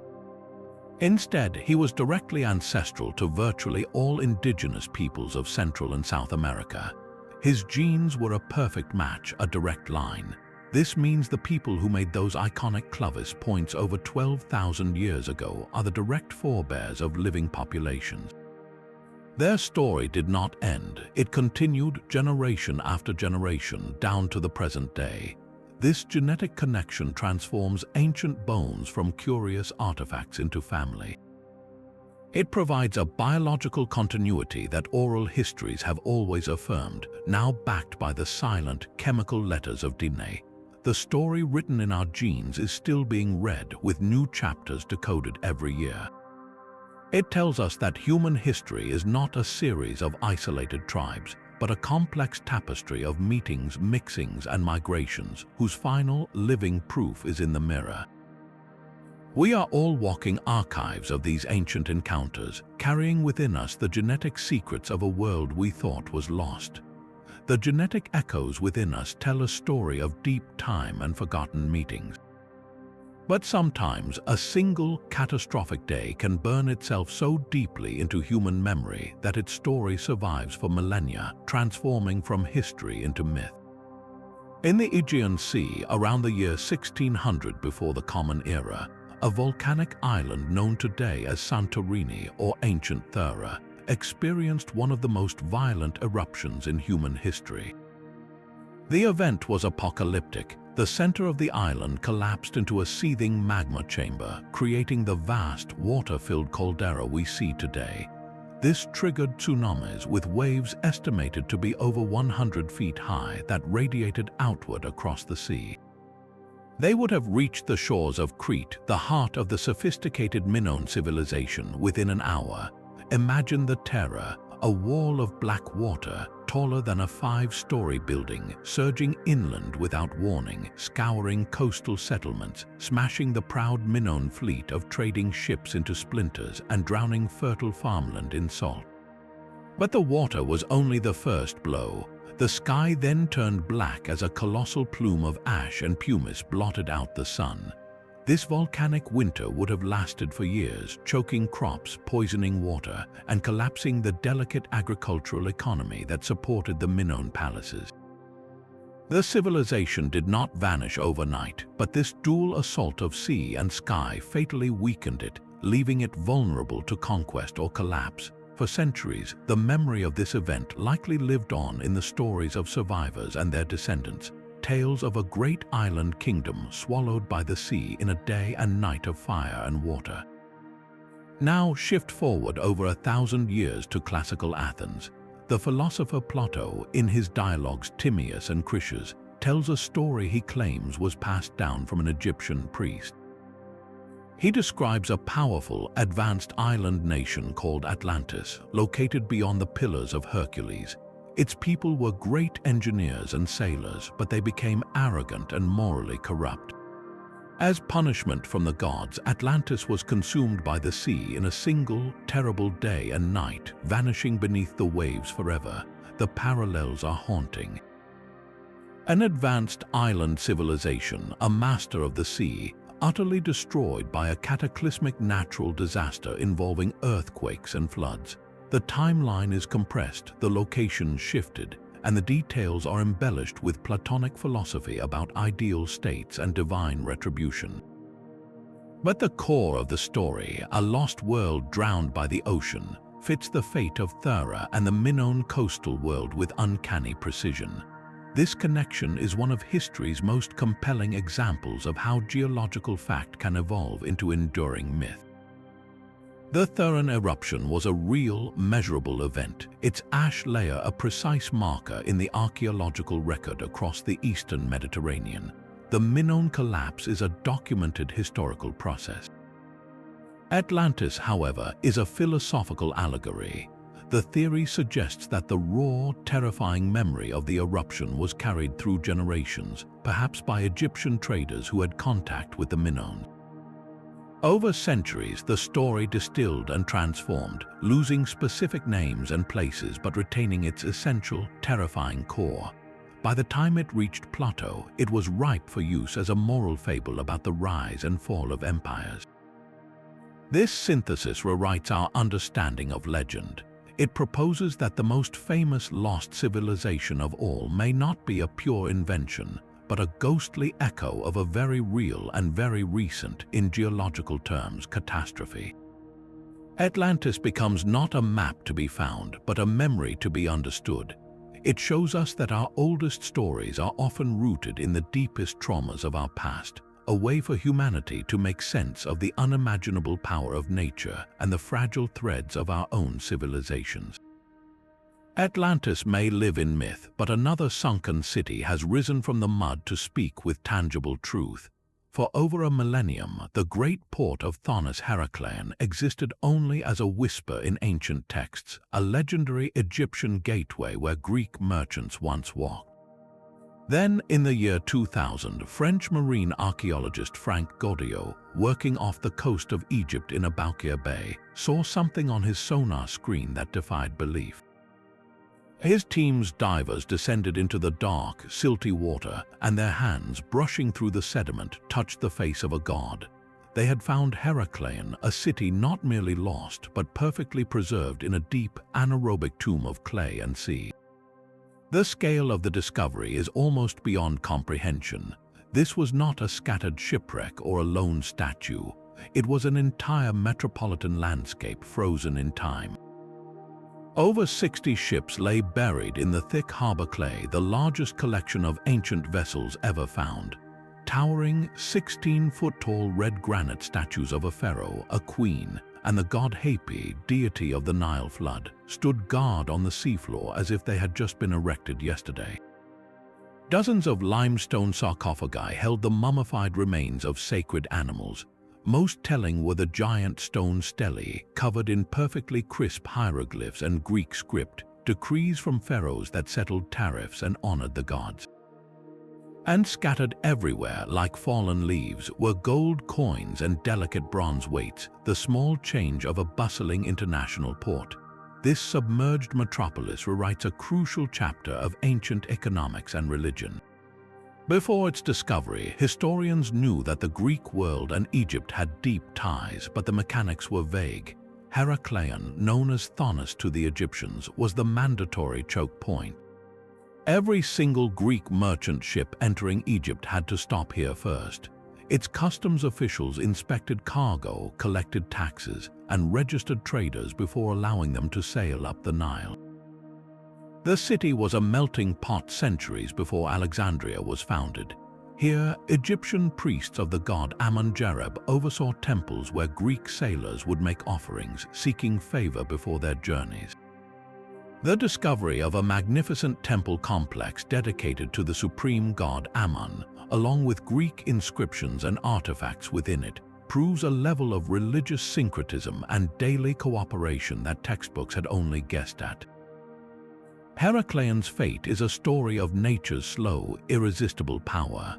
The city was not destroyed by a sudden cataclysm like Thera, it was gradually swallowed. Built on the unstable clay of the Nile Delta, the weight of its massive stone buildings, combined with a rising sea level and perhaps a trigger event like an earthquake, caused the entire landmass to liquefy. Over decades, the city simply slid beneath the waves, its monuments toppling in sequence until the Mediterranean closed over its last rooftop around the 8th century of the Common Era. The very mud that consumed it then acted as a perfect preservative, sealing artifacts from oxygen and current, holding them in a state of suspended animation. To see the artifacts now clean and majestic in a museum is to witness a paradox. They look too pristine, too immediate to have lain underwater for 1,200 years. A colossal statue of the Ptolemaic queen, carved with exquisite grace, seems ready to speak. A gold ritual vessel glitters as if just polished. These objects dissolve the barrier between legend and ledger. They tell us that the grand narratives of trade and empire are built not just on treaties and battles, but on the mundane reality of a customs officer stamping a papyrus, a Greek merchant bartering with an Egyptian priest, and a gold coin changing hands on a bustling dock, a dock that one day simply vanished into the sea, taking its daily truths with it until a diver's light found them again.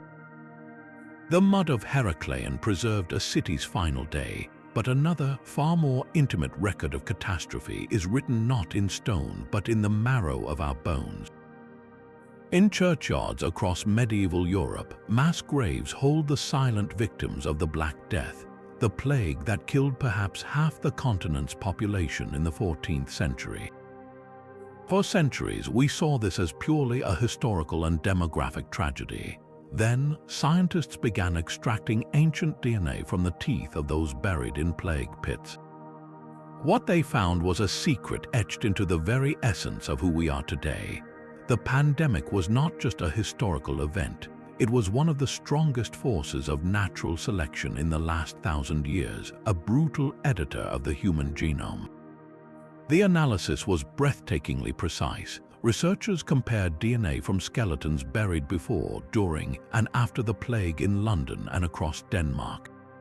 They were looking for genetic variants, tiny differences in our code, that became significantly more common in the population after the plague swept through. The logic was stark. If you carried a version of a gene that gave you even a slight edge against the Yersinia pestis bacterium, you were more likely to survive and have children. Those children would inherit that protective variant. Over the gruesome decade of the pandemic, this process happened at lightning speed on a continental scale. They found what they were looking for. A specific variant or allele of a gene called ERAP2 emerged as a clear champion of survival. This gene helps the immune system present fragments of invading pathogens to killer T cells, essentially showing the body's defenses a wanted poster of the enemy. The protective variant made this process more efficient against the plague bacterium. The effect was dramatic. In the London samples, possessing 2 copies of this variant, one from each parent, was associated with a survival advantage estimated at 40%. This is an enormous selective pressure. As a result, the frequency of this protective ERAP2 variant in the European population skyrocketed following the Black Death. But this genetic salvation came with a terrible, enduring cost. The same immune system hypervigilance that helped fight off the plague appears to have a downside. In the modern world, that very same ERAP2 variant is now a known genetic risk factor for autoimmune diseases. Researchers have linked it to a higher susceptibility to Crohn's disease, rheumatoid arthritis, and other conditions where the immune system, tuned too finely by a medieval horror, mistakenly attacks the body's own tissues. Our medieval ancestors' fight for life literally rewired the immune response of their descendants, trading acute protection against one nightmare for a chronic vulnerability to others. This discovery forces us to see history and biology as a single, intertwined story. The Black Death did more than reshape economies, art, and society. It acted as a grisly filter, sculpting the genetic landscape of Europe. It left a fingerprint on the immune systems of millions of people alive today, a direct molecular echo of a 700-year-old catastrophe. We are, in a very real sense, living with the ghost of the plague inside us. It shows that our past is not something we simply read about. It is something we carry in every cell, a biological memory of survival written in the language of our genes, a permanent, double-edged scar from a time when death rode on the backs of fleas and reshaped the future of humanity. That biological scar from the plague is a hidden inheritance, a secret we carry without knowing. But some secrets are carved into wood, left as a final, cryptic message from an entire community that seemed to vanish from the earth. In the summer of 1590, an English supply ship finally returned to Roanoke Island, off the coast of what is now North Carolina. The crew had a simple mission: resupply the small, struggling colony established there 3 years earlier by Governor John White. What they found was a ghost town. The entire settlement of over 100 men, women, and children was gone. The houses had been carefully dismantled, not destroyed, suggesting a planned departure. There were no signs of struggle, no graves, and no cross, the pre-arranged distress signal. The only clue was a single word carved into a fort's gatepost, Croatoan. On a nearby tree, the letters CRO were etched. This was the entirety of the message left by the lost colonists, including Governor White's own granddaughter, Virginia Dare, the first English child born in the New World. For centuries, the story of the lost colony has been a foundational American mystery, a dark fairy tale of a community swallowed by the wilderness. The classic interpretation was one of tragedy. The colonists were massacred by hostile tribes, or perhaps they tried to sail back to England in a small boat and were lost at sea. The word Croatoan was seen as a desperate, final clue pointing to their attackers or their fate. But what if we have been reading that clue all wrong? What if Croatoan was not a cry for help, but a forwarding address? Recent archaeological and linguistic research is rewriting this 400-year-old mystery from a story of disappearance into one of assimilation and survival. The key is in the name itself. Croatoan was not a random word. It was the name of a nearby island, now known as Hatteras Island, and more importantly, the name of a specific Native American tribe allied with the English, the Croatan people. Governor White had explicitly agreed with the colonists that if they were forced to leave Roanoke, they would carve their destination into a tree or post. If they were in danger, they were to add a Maltese cross. There was no cross. The message was exactly as planned. They had moved to Croatoan. For White in 1590, this was a clear directive, but his chance to follow it was stolen by a massive storm that forced his ship back to England. He never returned to search Hatteras Island. For generations, the logical conclusion was ignored in favor of more dramatic theories. Now, archaeology is providing tangible support for the simplest explanation. On Hatteras Island, excavators have uncovered a fascinating mixed assemblage of artifacts from the late 16th century.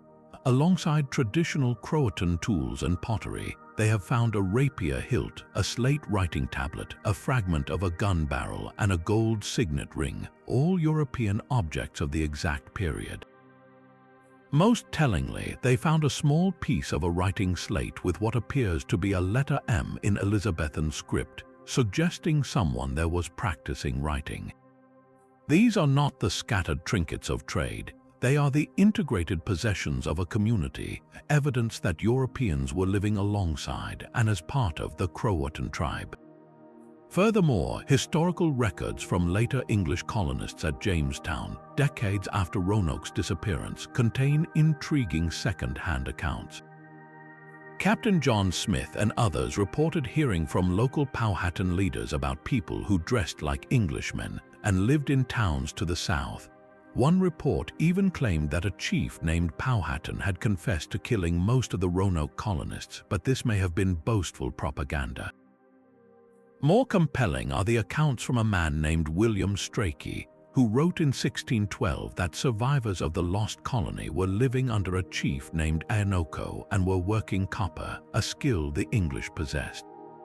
The most powerful evidence, however, may be written in the faces and stories of the Lumbee people of North Carolina. For centuries, the Lumbee have claimed descent from the lost colonists and local tribes. Their oral history speaks of ancestors who could talk in a book read and who came from Roanoke in Virginia. Physically, many early Lumbee were noted by European observers to have gray or blue eyes, European features, and surnames that matched those on the Roanoke roster like Dial, Hyatt, and Berry. While DNA studies are ongoing and complex due to centuries of admixture, the cultural and historical links are persistent. This collective evidence paints a new, more hopeful picture. Facing starvation and isolation after their supply ships failed to return, the Roanoke colonists likely did the only sensible thing. They split into smaller groups and sought refuge with their only allies in the region, the Croatan people on Hatteras Island and possibly other friendly groups inland. They would have been welcomed, intermarried, and gradually assimilated into the complex tribal networks of the Carolina Algonquian world. The lost colony was never lost. It simply ceased to be English. It transformed, its people becoming part of a new, blended community. This rewrite changes the story from one of a tragic void to one of remarkable resilience and cultural fusion. It suggests that the first lasting English footprint in America was not a fort or a town, but a genetic and cultural thread woven directly into the tapestry of Native America. The secret of Roanoke is that the colonists succeeded in their ultimate goal of planting a new life in a new world. They just did it on terms that history, until now, failed to see. They did not vanish. They went home, to a different home than anyone expected, leaving behind a single word that was not a mystery, but a map waiting for us to understand its true direction. From the hopeful assimilation of Roanoke, we journey to a landscape where mystery is carved in stone and shadowed by a much more recent and deadly conflict. Across the misty highlands of northern Laos, the Xieng Quang Plateau holds a site that defies simple explanation. Scattered over dozens of sites are thousands of massive stone jars, some as tall as 10 feet and weighing several tons. They stand alone or in clusters, hewn from solid sandstone and granite, their interiors carefully hollowed out. This is the Plain of Jars, and its silent, stoic vessels are one of Southeast Asia's greatest archaeological enigmas. Who carved these immense containers, and what were they meant to hold? The leading theory, supported by archaeological finds from limited excavations, is that they were part of an elaborate burial practice. Human remains, including bone fragments and ash, have been discovered in and around some jars, along with ceramic grave goods like beads and iron tools. This suggests a culture, perhaps 2,000 years old, that used the jars as secondary burial urns. The dead may have been exposed or placed in temporary graves until the flesh decomposed, after which the bones were collected and ceremoniously interred in these monumental stone vessels, marking the landscape as a vast sacred cemetery. But other possibilities whisper through the highland fog. Could the jars have been used to store rice or ferment alcohol for large communal festivals? Their size would support storing vast quantities. Or were they practical rainwater collectors for travelers along ancient trade routes, providing a vital resource on the plateau? Each theory paints a picture of a sophisticated, organized society capable of quarrying, shaping, and transporting these colossal stones. Yet they left no written records and vanished from history, leaving only their stone questions behind. The true secret of the Plain of Jars, however, is locked not just in the past but in the terrifying legacy of the 20th century. During the Vietnam War, this region of Laos became the most heavily bombed place on Earth per capita as U.S. forces sought to disrupt the Ho Chi Minh Trail. Millions of cluster bomblets were dropped, and a staggering number up to 30% failed to explode on impact. Today, an estimated 80 million unexploded ordnance devices litter the landscape, hidden in the grass, buried in the soil, lying undisturbed among the ancient jars. This has made comprehensive archaeological study not just difficult but mortally dangerous. Only a handful of the dozens of jar sites have been safely cleared and investigated. The rest remain largely untouched, their secrets guarded by a lethal harvest sown by modern war. This juxtaposition is heartbreakingly profound. The jars, which may have been vessels for honoring the dead, are now encircled by instruments of random, contemporary death.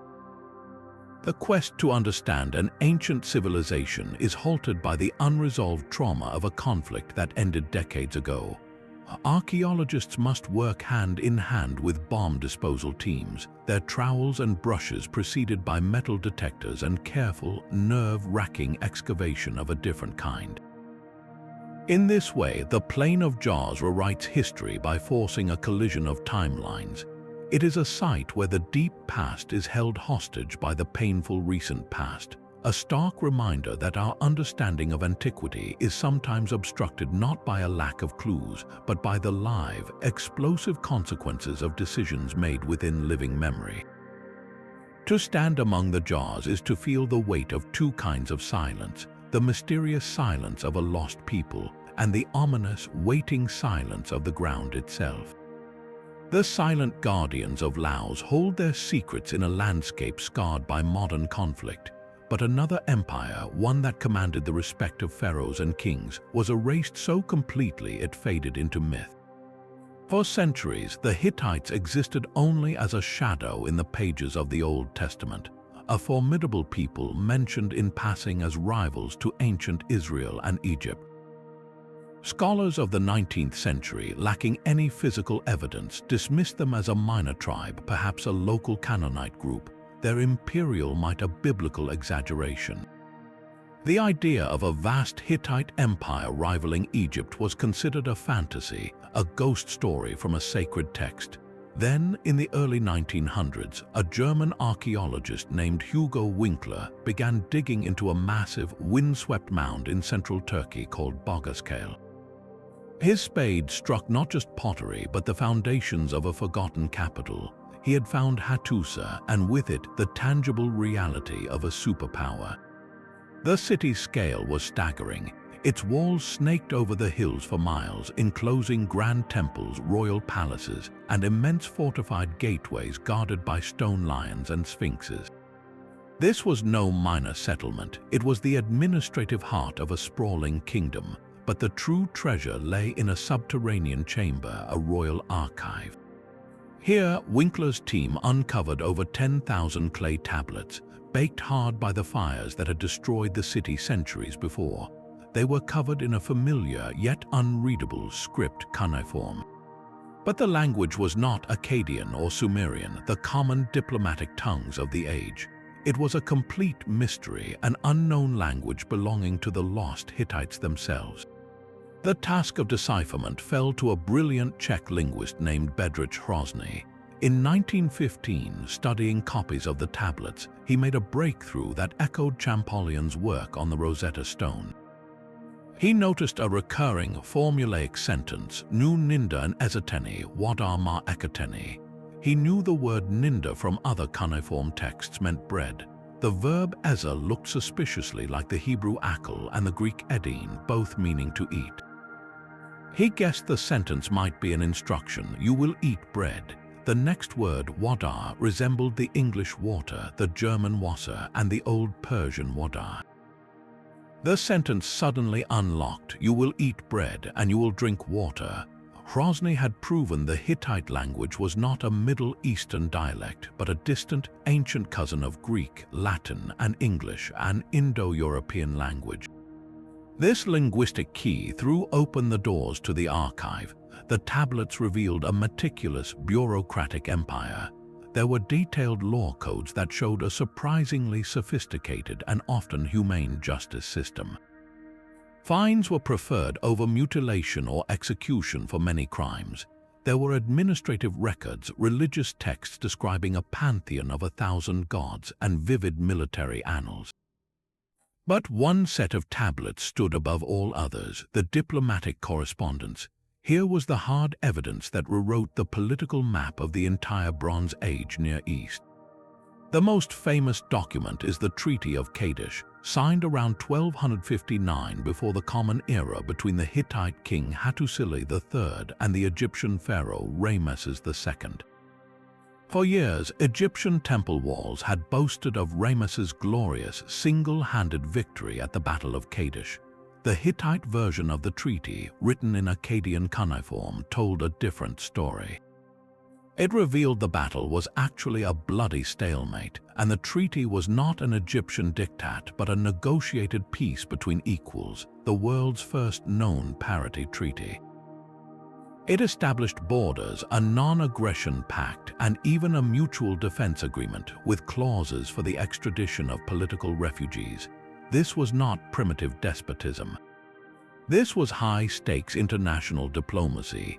The discovery of Hattusa and the decipherment of its archives forced a total revision of history. The Hittites were not a biblical footnote.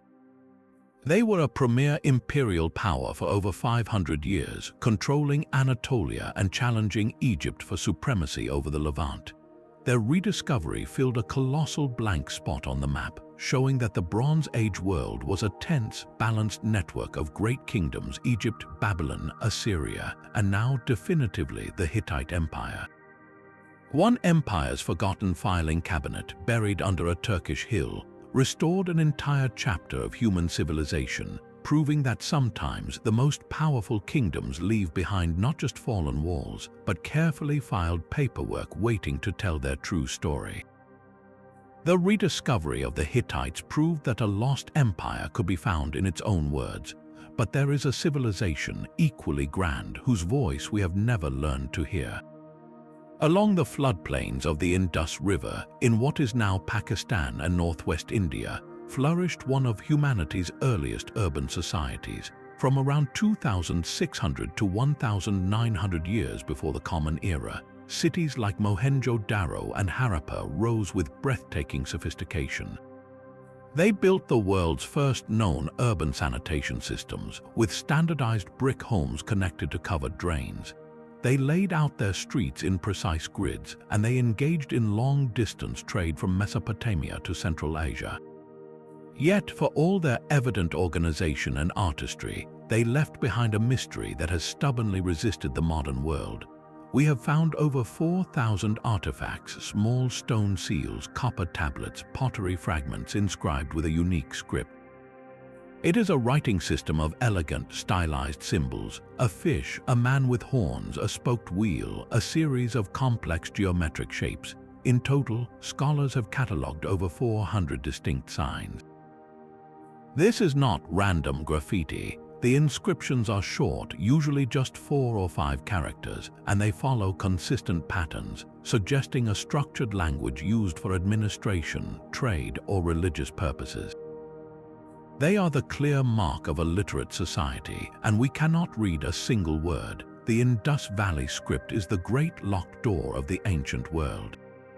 For over a century since its discovery, the finest minds in linguistics and cryptography have tried to pick the lock. They have applied statistical analysis, compared it to every known ancient language, and used computational models searching for syntactic rules. The results have been a century of frustration. The main obstacle is the lack of a Rosetta Stone, a bilingual text that can act as a key. The inscriptions are too brief, and no monumental slabs with lengthy proclamations have ever been found. We have no names of kings, no records of battles, no hymns to gods. Just these cryptic, beautiful symbols on palm-sized seals, often found alongside depictions of mythical beasts like unicorns. This silence rewrites history in a profound and humbling way. It forces us to admit that a society can reach the pinnacle of urban planning and economic complexity without leaving a decipherable narrative for posterity. Everything we think we know about the Harappans, their apparent social equality, their seemingly peaceful existence with little evidence of warfare, their mysterious decline possibly linked to climate change, is inferred from archaeology alone. We see the bricks and the baths, but we cannot hear the thoughts. Imagine what the script could tell us. Cracking this code would be like switching on a light in a dark room. We might finally learn what they called themselves. We might understand their system of governance. Was it a theocracy, a council of merchants, something else entirely? The seals likely identified merchants or goods, so decipherment could map their entire economic network. Most tantalizingly, we might access their cosmology. Those horned figures on the seals could be gods, and the script could reveal a complete spiritual worldview, potentially showing links to later Hindu traditions. The ultimate secret the script holds is the reason for the civilization's end. Did they write about the rivers shifting, the monsoons failing? Did they record an invasion or a decision to migrate? The answer is there in the careful curves of each character. Until we can read it, the Indus Valley civilization remains a stunning but silent film, a masterpiece of urban life playing out without a soundtrack. Their greatest achievement may not have been their cities, but the enduring puzzle they left behind, a challenge that reminds us how much of the human story is written in languages we have yet to relearn. The silent script of the Indus Valley is a language lost to time, but in the humid jungles of Mexico, another ancient people spoke in a language of pure, monumental stone. Rising from the earth are 17 colossal heads, each carved from a single, gigantic block of volcanic basalt. Their faces are broad and powerful, with full lips, wide noses, and heavy-lidded eyes gazing out from under distinctive, helmet-like headgear. These are the Olmec colossal heads, and they guard the origins of civilization in the Americas. When the first of these heads was unearthed in the 19th century, it was so alien, so massive, that some speculated it was the work of a lost race of giants or even trans-Pacific voyagers. The truth was both more local and more revolutionary. The heads were the work of the Olmec, a culture that flourished along Mexico's Gulf Coast from around 1500 to 400 years before the Common Era. Before the Maya built their pyramids or the Aztecs founded their empire, the Olmec laid the cultural and artistic foundation for everything that followed. They are rightly called Mesoamerica's mother culture. The sheer scale of the heads is an engineering marvel. The largest weigh over 20 tons and stand nearly 10 feet tall. The basalt they are made from does not exist where the heads were found. The nearest source is in the Tuxtla Mountains, dozens of miles away through swamps and dense jungle. How did the Olmec, without the wheel, without draft animals, move these multi-ton monoliths? The prevailing theory is a breathtaking feat of coordinated labor and simple physics. They likely transported the raw boulders on massive wooden sledges or rollers, using ropes made from local fibers. Hundreds, perhaps thousands of workers would have hauled them along prepared causeways and across rivers on rafts. This was not the work of slaves under a whip, but a communal act of devotion and power, a society organized enough to dedicate immense resources to a single artistic vision. But who are these stoic figures staring into eternity? The heads are not gods or mythical beings. They are almost certainly portraits of powerful Olmec rulers. Each head is unique, with individualized features, distinct expressions, and different styles of headgear, which may represent protective helmets or elaborate ritual crowns. They lack the generic idealization of later god-kings. These are faces with personality, some stern, some contemplative, one even smiling slightly. They were likely carved during each ruler's reign and placed in central plazas or along ceremonial avenues, eternal monuments to living authority. Their discovery and the excavation of Olmec centers like San Lorenzo and La Venta forced a complete rewrite of New World history. Before the Olmec were recognized, scholars often looked to the Maya as the starting point for American civilization.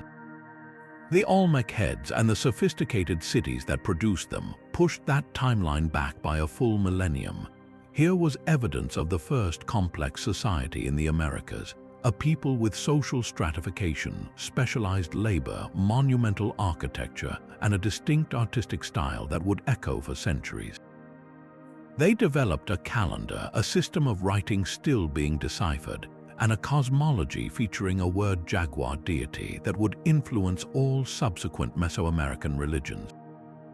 The heads are more than portraits, they are the bedrock. They announce the moment when the cultures of the Americas confidently stepped onto the stage of history, not as primitive tribes, but as architects of their own destiny, capable of wresting immortality from the heart of a volcano and setting it down in the green silence of the jungle.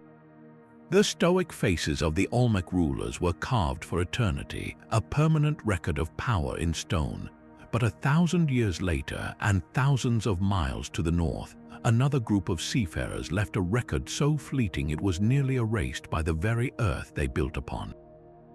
For generations, the Norse sagas spoke of a place they called Vinland, a land of wild grapes and timber west of Greenland.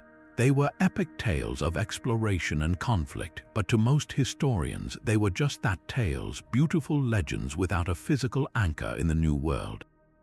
That changed in the 1960s when a Norwegian explorer named Helge Ingstad and his archaeologist wife, Anne Stein Ingstad, followed a hunch to the very northern tip of Newfoundland, Canada. There, local fisherman George Decker showed them some overgrown ridges in a grassy meadow near a place called Elance Aux Meadows. To the untrained eye, it was just a series of bumps in the ground. To the Ingstads, it was the outline of a story waiting to be told. Their excavations over the next 7 years would uncover the first and only confirmed Norse site in North America, a discovery that permanently rewrote the timeline of transatlantic contact. What they found was not a grand city or a fortress, but a small, seasonal camp. They uncovered the foundations of 8 sturdy buildings constructed in the classic Norse style. These were sod longhouses built by laying walls of cut peat turf over a timber frame. The largest hall was nearly 90 feet long, with multiple rooms and a central hearth for warmth and cooking. The design was identical to Viking Age halls found in Iceland and Greenland. This was not a coincidence of nature. These were unmistakably European structures, built with an Old World blueprint on New World soil. But a building's shape could, in theory, be debated. It was the small finds, the everyday debris of life, that provided irrefutable proof. The team unearthed a bronze cloak pin, a style distinctly Norse. They found a stone oil lamp, a bone needle, and part of a spindle whorl used for spinning yarn, the kind of domestic objects a Norse woman would have used. Most tellingly, they discovered iron slag and a small stone anvil, evidence of on-site ironworking. The Norse were processing bog iron, a skill unknown to the indigenous peoples of the region at that time. This was a settlement, however temporary, of European families, not just a landing party of explorers. Carbon dating of charcoal from the hearths placed the occupation squarely around the year 1000 of the Common Era, exactly the period described in the sagas. Elance Aux Meadows was the physical proof that Leif Erikson and others like him were real, and their voyages were not myth. The site served as a base camp for exploration and repair, a gateway to the richer resources farther south that they called Vinland. From here, expeditions likely sailed into the Gulf of St. Lawrence, gathering timber, which was scarce in Greenland, and perhaps encountering the wild grapes that gave the land its name. The settlement was not meant to be permanent. The sagas speak of escalating conflict with the indigenous peoples they called Skraelings, likely the Beothuk or Dorset cultures. After perhaps a decade, the Norse abandoned the site, sailing back to Greenland and leaving their turf walls to slowly melt back into the meadow. This brief occupation is precisely why the discovery is so conclusive. There was no later mixing, no continuous settlement to confuse the archaeological record. It was a single, clear footprint in time, a perfect snapshot of that first fleeting encounter. The impact of this discovery was monumental. Before Elands Aux Meadows, the idea of pre-Columbian European contact was relegated to the fringes of history, supported by sagas but dismissed by a lack of hard evidence. This one site changed everything. It provided the conclusive, widely accepted proof that forced every textbook to be revised. Columbus's voyage in 1492 was no longer the beginning of European awareness of the Americas. It was a late, though profoundly consequential, chapter in a story that had begun 500 years earlier on the windswept coast of Newfoundland. The discovery did not diminish Columbus's impact, which irrevocably tied two hemispheres together for better and worse. Instead, it added a prologue, a deeper layer of human restlessness and exploration. It proved that the North Atlantic, far from being a barrier, was a highway for the world's greatest sailors of their age. The Vikings reached America not through superior technology, but through sheer nerve, navigating by sun and stars in open boats across some of the most treacherous seas on the planet. Elands Aux Meadows stands as a quiet, grassy monument to that courage, and to the fact that history's turning points are often not single dramatic events, but a series of attempts, some forgotten, until a curious mind sees a bump in a field and understands it is the ghost of a hall. The Vikings left a physical footprint in Newfoundland, a settlement proven by turf and iron. But in a cathedral vault in Turin, Italy, there is a footprint of a different kind, one not pressed into soil but into linen. The Shroud of Turin is a 14-foot-long strip of ancient cloth, and upon its surface rests the faint, haunting, double image of a man who appears to have been crucified. For millions of the faithful, this is not an image at all in the traditional sense. It is a sacred relic believed to be the very burial shroud that wrapped the body of Jesus Christ after his descent from the cross. The figure on the cloth shows the precise wounds of the Passion: scourge marks on the back, a puncture in the side, and bloodstains around the head that could correspond to a crown of thorns.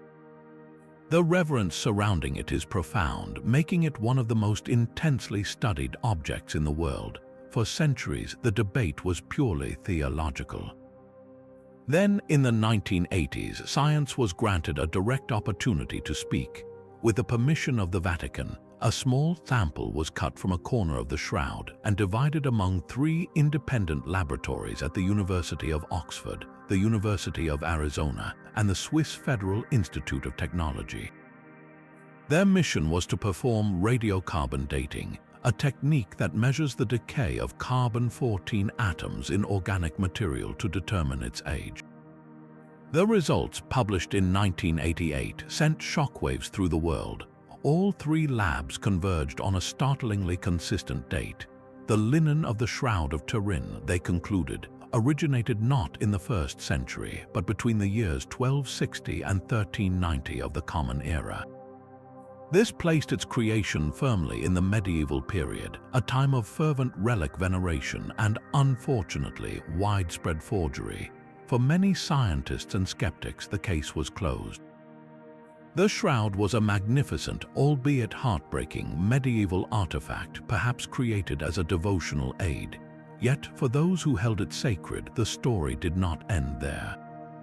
They argued that the carbon dating told only part of a much more complex story.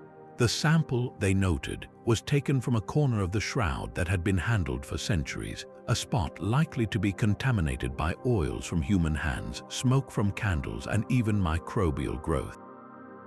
More intriguingly, some researchers proposed that the cloth had been damaged in a fire in the 16th century and later repaired with invisible reweaving, threads that could have skewed the carbon date toward a much later period. These objections ignited a secondary, fierce scientific debate about methodology and contamination, a debate that continues in specialized circles to this day. Beyond the carbon dating, other mysteries persist. How was the image created? It is not a painting. No pigments have been found. the coloration resides only on the very topmost fibrils of the linen threads. It has the properties of a scorch, but one of perfect photographic subtlety, encoding three-dimensional information about the body it covered, information that would be impossible for a medieval artist to calculate and render. Some have proposed it was created through a natural chemical process involving ammonia and light, perhaps from a corpse undergoing rigor mortis. Others see it as a deliberate, if lost, artistic technique. The shroud, therefore, sits at a unique and volatile crossroads.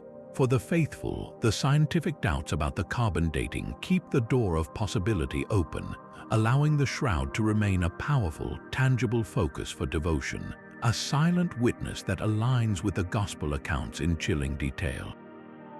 For historians, the medieval date places it within a fascinating context of medieval piety and the booming trade in religious relics, rewriting the narrative of the object from a 1st century mystery to a 14th century phenomenon of immense cultural power.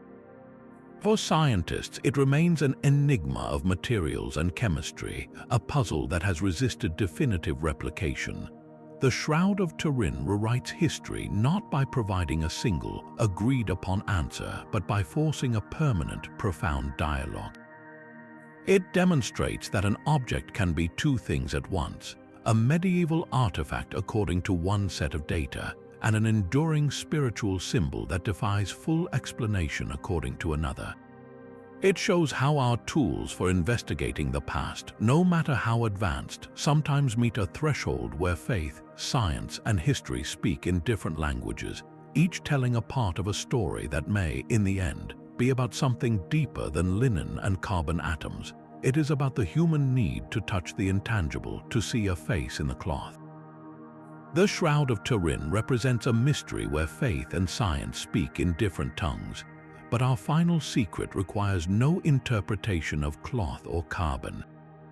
It is written in a code so fundamental, it is the blueprint of life itself, and it was found in a place so small it was almost overlooked.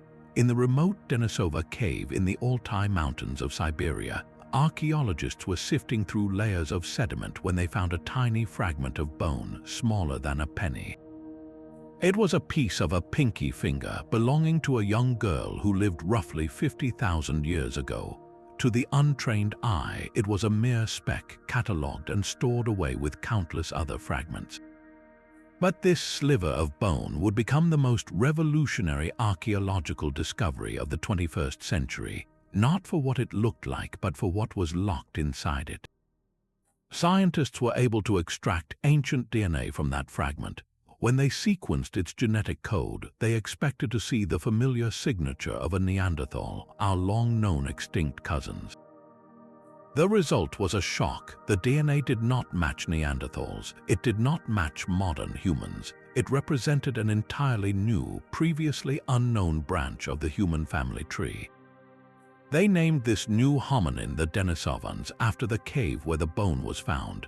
From that single, minuscule bone, an entire ghost population stepped out of the shadows of prehistory. The implications of this discovery completely rewrote the story of human evolution. For decades, the narrative was relatively simple. Homo sapiens evolved in Africa, migrated out, and outcompeted or replaced all other archaic humans like the Neanderthals, who then faded into extinction. The Denisovan finger bones shattered that simplistic tale of replacement. It proved our world was far more crowded and intimate than we ever imagined. Just 50,000 years ago, there were at least 3 different kinds of humans sharing the planet: Homo sapiens, Neanderthals, and Denisovans. And when these different groups met, they did not just fight or ignore each other. They connected, they had families, they interbred. Our own genes are the living, breathing proof of this ancient intimacy. That little girl's DNA revealed that modern human populations outside of Africa carry traces of both Neanderthal and Denisovan ancestry. For some groups, this genetic legacy is particularly strong. Indigenous populations in Melanesia, Australia, and parts of Southeast Asia carry up to 6% Denisovan DNA. This is not a trivial amount. It is a significant part of their genetic heritage, a direct gift from a species we did not even know existed until 12 years ago. This genetic mixing was not a one-time event. It was a recurring theme in the human saga, as different waves of modern humans encountered these other peoples on their journeys across Asia.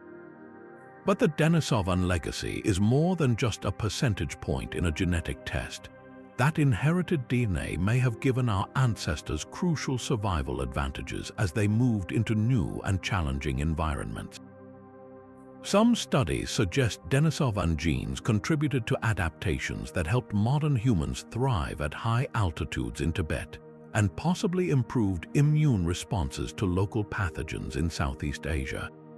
In a very real sense, we did not just outcompete our ancient relatives. We absorbed their strengths. We carry their legacy within us, a permanent molecular memory of a lost world where many kinds of humans shared the earth. This tiny finger bone, almost discarded as insignificant, forces the ultimate rewrite. It shows that human history is not a straight, lonely line of progress, but a braided stream woven from many threads. We are not the pure, singular descendants of one triumphant tribe. We are the mongrel children of a complex, intertwined family, a product of meetings and mixings that have shaped our very biology. The Denisovan girl, whose name we will never know, left behind a message not in stone or paint, but in the cellular language of life itself. Her bone whispers that we are all, in the end, connected to ghosts, and that the family tree of humanity has roots far deeper and branches far wider than we ever dared to dream. That single 50,000-year-old finger bone carries the weight of an entire hidden chapter. From the golden chambers of Tutankhamun to the genetic whispers of the Denisovans, these 35 secrets are more than just a list of curiosities. They are a testament to the relentless, unfolding nature of our own story. Each discovery, whether a sunken city in Egyptian mud or a copper scroll in a desert cave, has acted like a crack in a dam, releasing a flood of new questions that force us to redraw the maps of our past. We have seen calendars carved into desert plains, batteries sealed in clay, and libraries preserved by fire. We have followed treasure maps to fortunes never found and decoded the biological scars of a pandemic that still live within us. This journey proves one thing beyond doubt. History is not a dusty book sitting on a shelf, its pages fixed and final. It is a living, breathing narrative, a conversation between the present and the past that is constantly being revised. Every time a shovel breaks ground, a new scan is taken, or a fragment of DNA is sequenced, we are handed a new piece of the puzzle. The most exciting part is knowing that the story is far from over. The next great secret, the one that will shatter another assumption and rewrite another chapter, is still out there. It might be buried in an unexcavated tomb, hidden in the untranslated lines of a manuscript, or locked in the genetic code of a bone not yet found. So tell us, which of these 35 rewrites fascinated you the most? Was it the silent army of terracotta soldiers, the astronomical computer from a shipwreck, or the lost colony that chose to disappear into a new world? Let us know in the comments below. And if you want to join us for the next discovery, the next mystery that changes everything, be sure to subscribe. Because the past is never truly past, it is waiting quietly for the next curious mind to listen, to look, and to learn the secret it has been keeping all along.